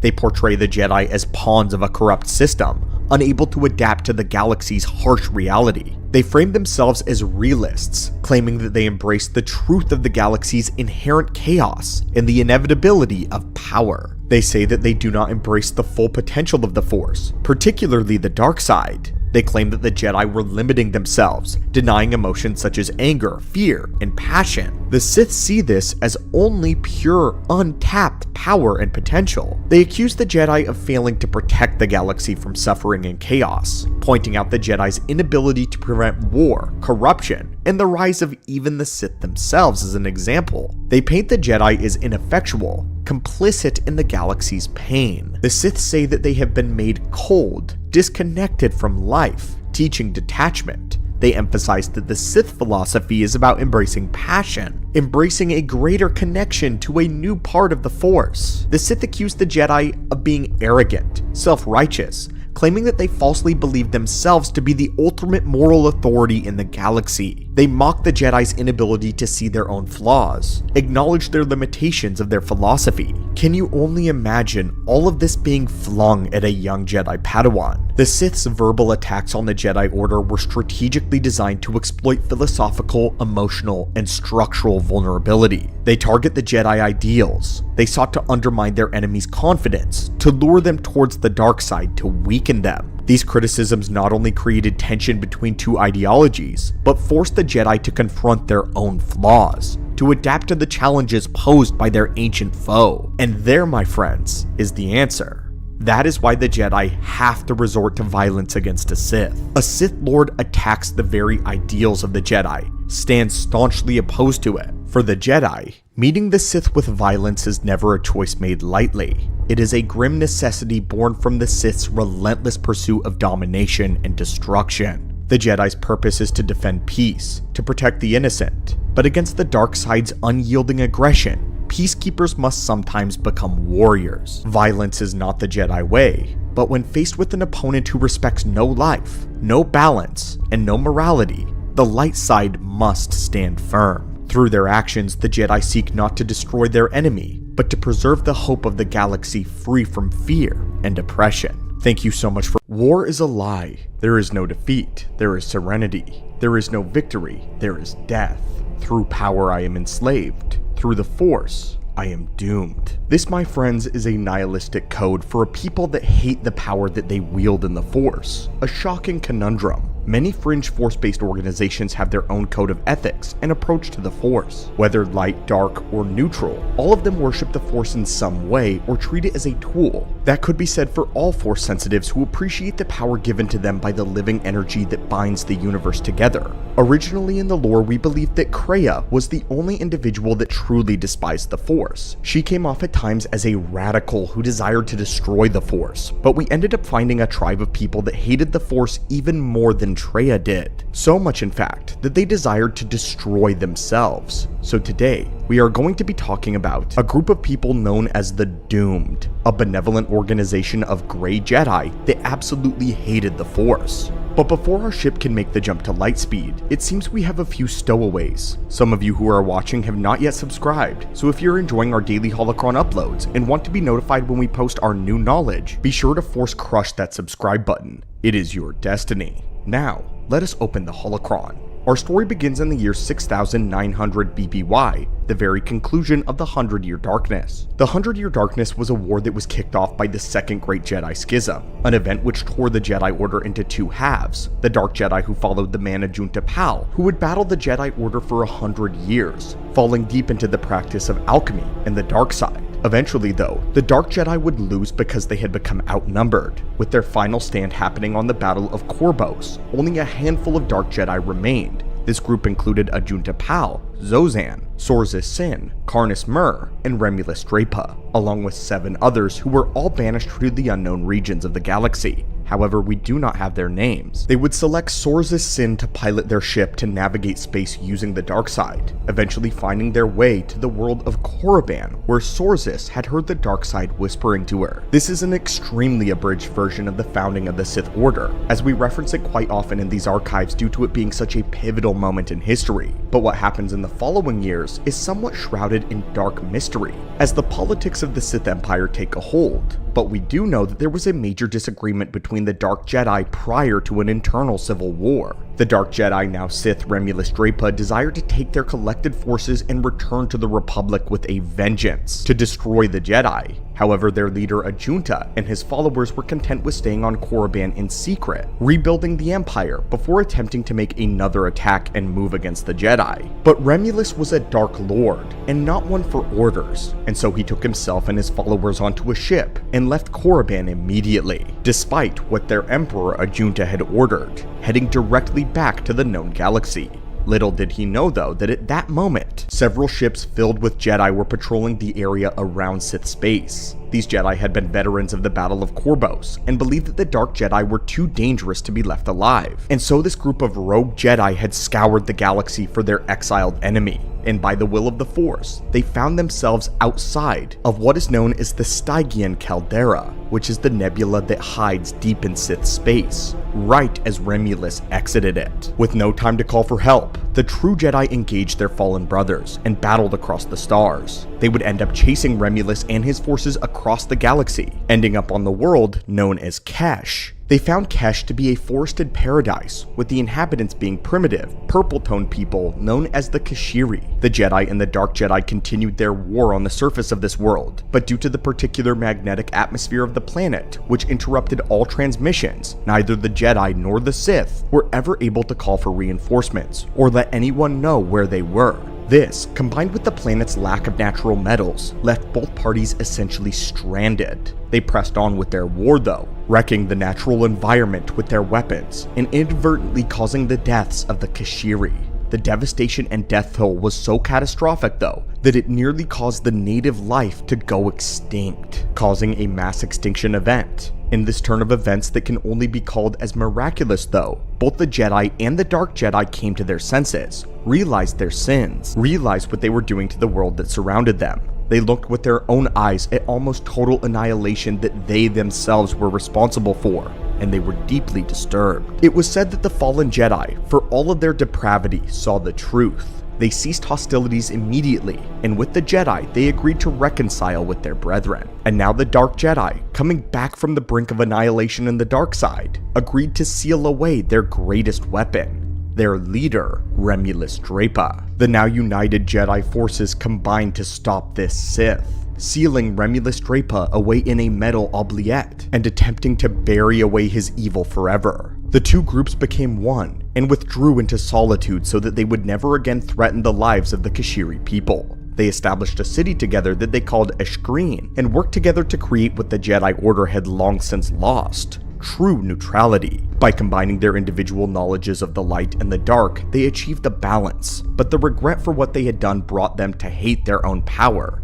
even the Jedi ways. They also tossed away their proto-sabers, choosing instead to use spears known as aeromax and bow and arrows as the natives did. But they didn't abandon the use of the Force entirely, but they used it only in wisdom. This was to atone for their crimes against the Kesh. Their descendants would continue to carry out this atonement, honor-bound for the sins of their ancestors. Now, 4,000 years after this group's creation, there were barely enough members of each species to keep going. Each generation is the last that we see of them. Yet, this balanced group has decided to embrace this fate, knowing that they would never leave Kesh as long as they have the ability to use the Force. They promised that they never would. To them, the Force was cursed, a disease which brought destruction, and so they called themselves the Doomed. To complete this transformation, they even set up a new code which they were told from the very beginning: war is a lie, there is no defeat, there is serenity, there is no victory, there is death. Through power I am enslaved, through the Force I am doomed. By the year 2974 BBY, the group was still alive, but far from thriving. Each of them were Force sensitive, but it was almost like a distant echo since they refused to use that power. Each time they had used the Force, they hated every moment of it. They considered themselves the silent protectors of the Kashiri people, and they remained their protectors when the lost tribe of the Sith crash-landed on the planet 2,000 years after the arrival of the original Dark Jedi War. By now, the Kashiri people had made a mythos out of the events, calling the Great War the Great Calamity. This brought about a war between their protectors and the destroyers. And when the Lost Tribe landed on Kesh and found themselves stranded there as well, they would manipulate, attempt to subjugate the Kashiri by claiming that they were the Titans known as the Protectors, that the Lost Tribe were the heroes of the story. The Doomed, however, did not interfere. Their powers were not great. And even though the Kashiri people were now enslaved, the Doomed believed that they were kept safe by the Sith tribe protecting them. The Lost Tribe would live in ignorance of the Doomed for many years, until the year 2974 BBY, when two members of the tribe, Spinner and Takara, would find the City of the Doomed, where the Sith were nearly immediately captured. This would result in Spinner releasing Remulus Dramath from the oubliette, sensing the dark side, and since the Doomed only ever referred to the oubliette as the weapon, he believed that he could use this weapon to gain control over the Lost Tribe. Little did this foolish Sith Lord know, though, that he was releasing an ancient power that he did not understand. A man who immediately began taking command, gathering the Lost Tribe of the Sith to his call. The call of one of the original Dark Lords. Dramath was extremely powerful, possessing an amulet that allowed him to control Sith Leviathans, powerful ancient beasts created through alchemy. Using the Leviathans, he would utterly destroy all members of the Doomed, destroying the peaceful people, save for one. Through the Doomed's deaths, Remulus Dramath would learn that the Doomed had secretly kept a functional starship buried deep underground, the only way off the entire planet. But the last member of the Doomed would sacrifice herself to buy time, achieving the goal that they had for generations, ending their people for good. The path of good.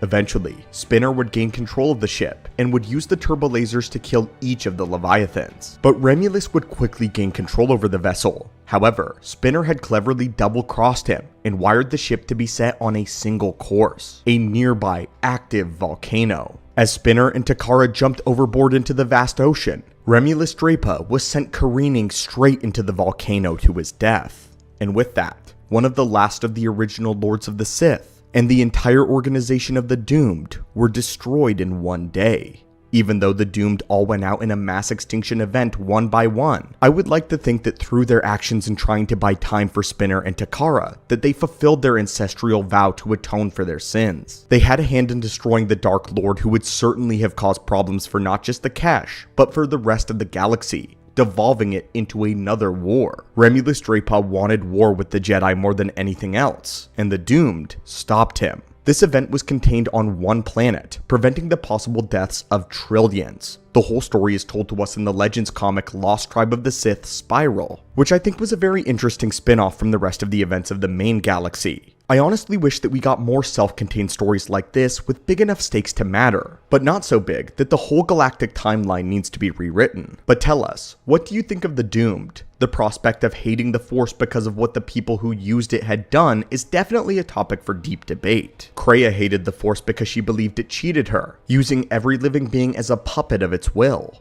But the Doomed believed to hate the Force because of how it led their ancestors to destroy the lives of the innocent. These moralistic and nuanced takes of the Force make for an interesting discussion, which we hope to read your comments about. Thank you for taking the time to delve into the archives and explore the enigmatic history of the Lost Tribe of the Sith, as well as the Doomed. Their legacy serves as a stark reminder that through the Force, to some, it is not a path to peace, but a powerful and a terrifying cosmic weapon. The question remains, how will you choose to wield it? Will you let it guide you toward balance, or will it become a tool of domination and chaos? Your actions will shape the legacy you leave behind, just as theirs shaped their own. Choose wisely, and may the Force be with you.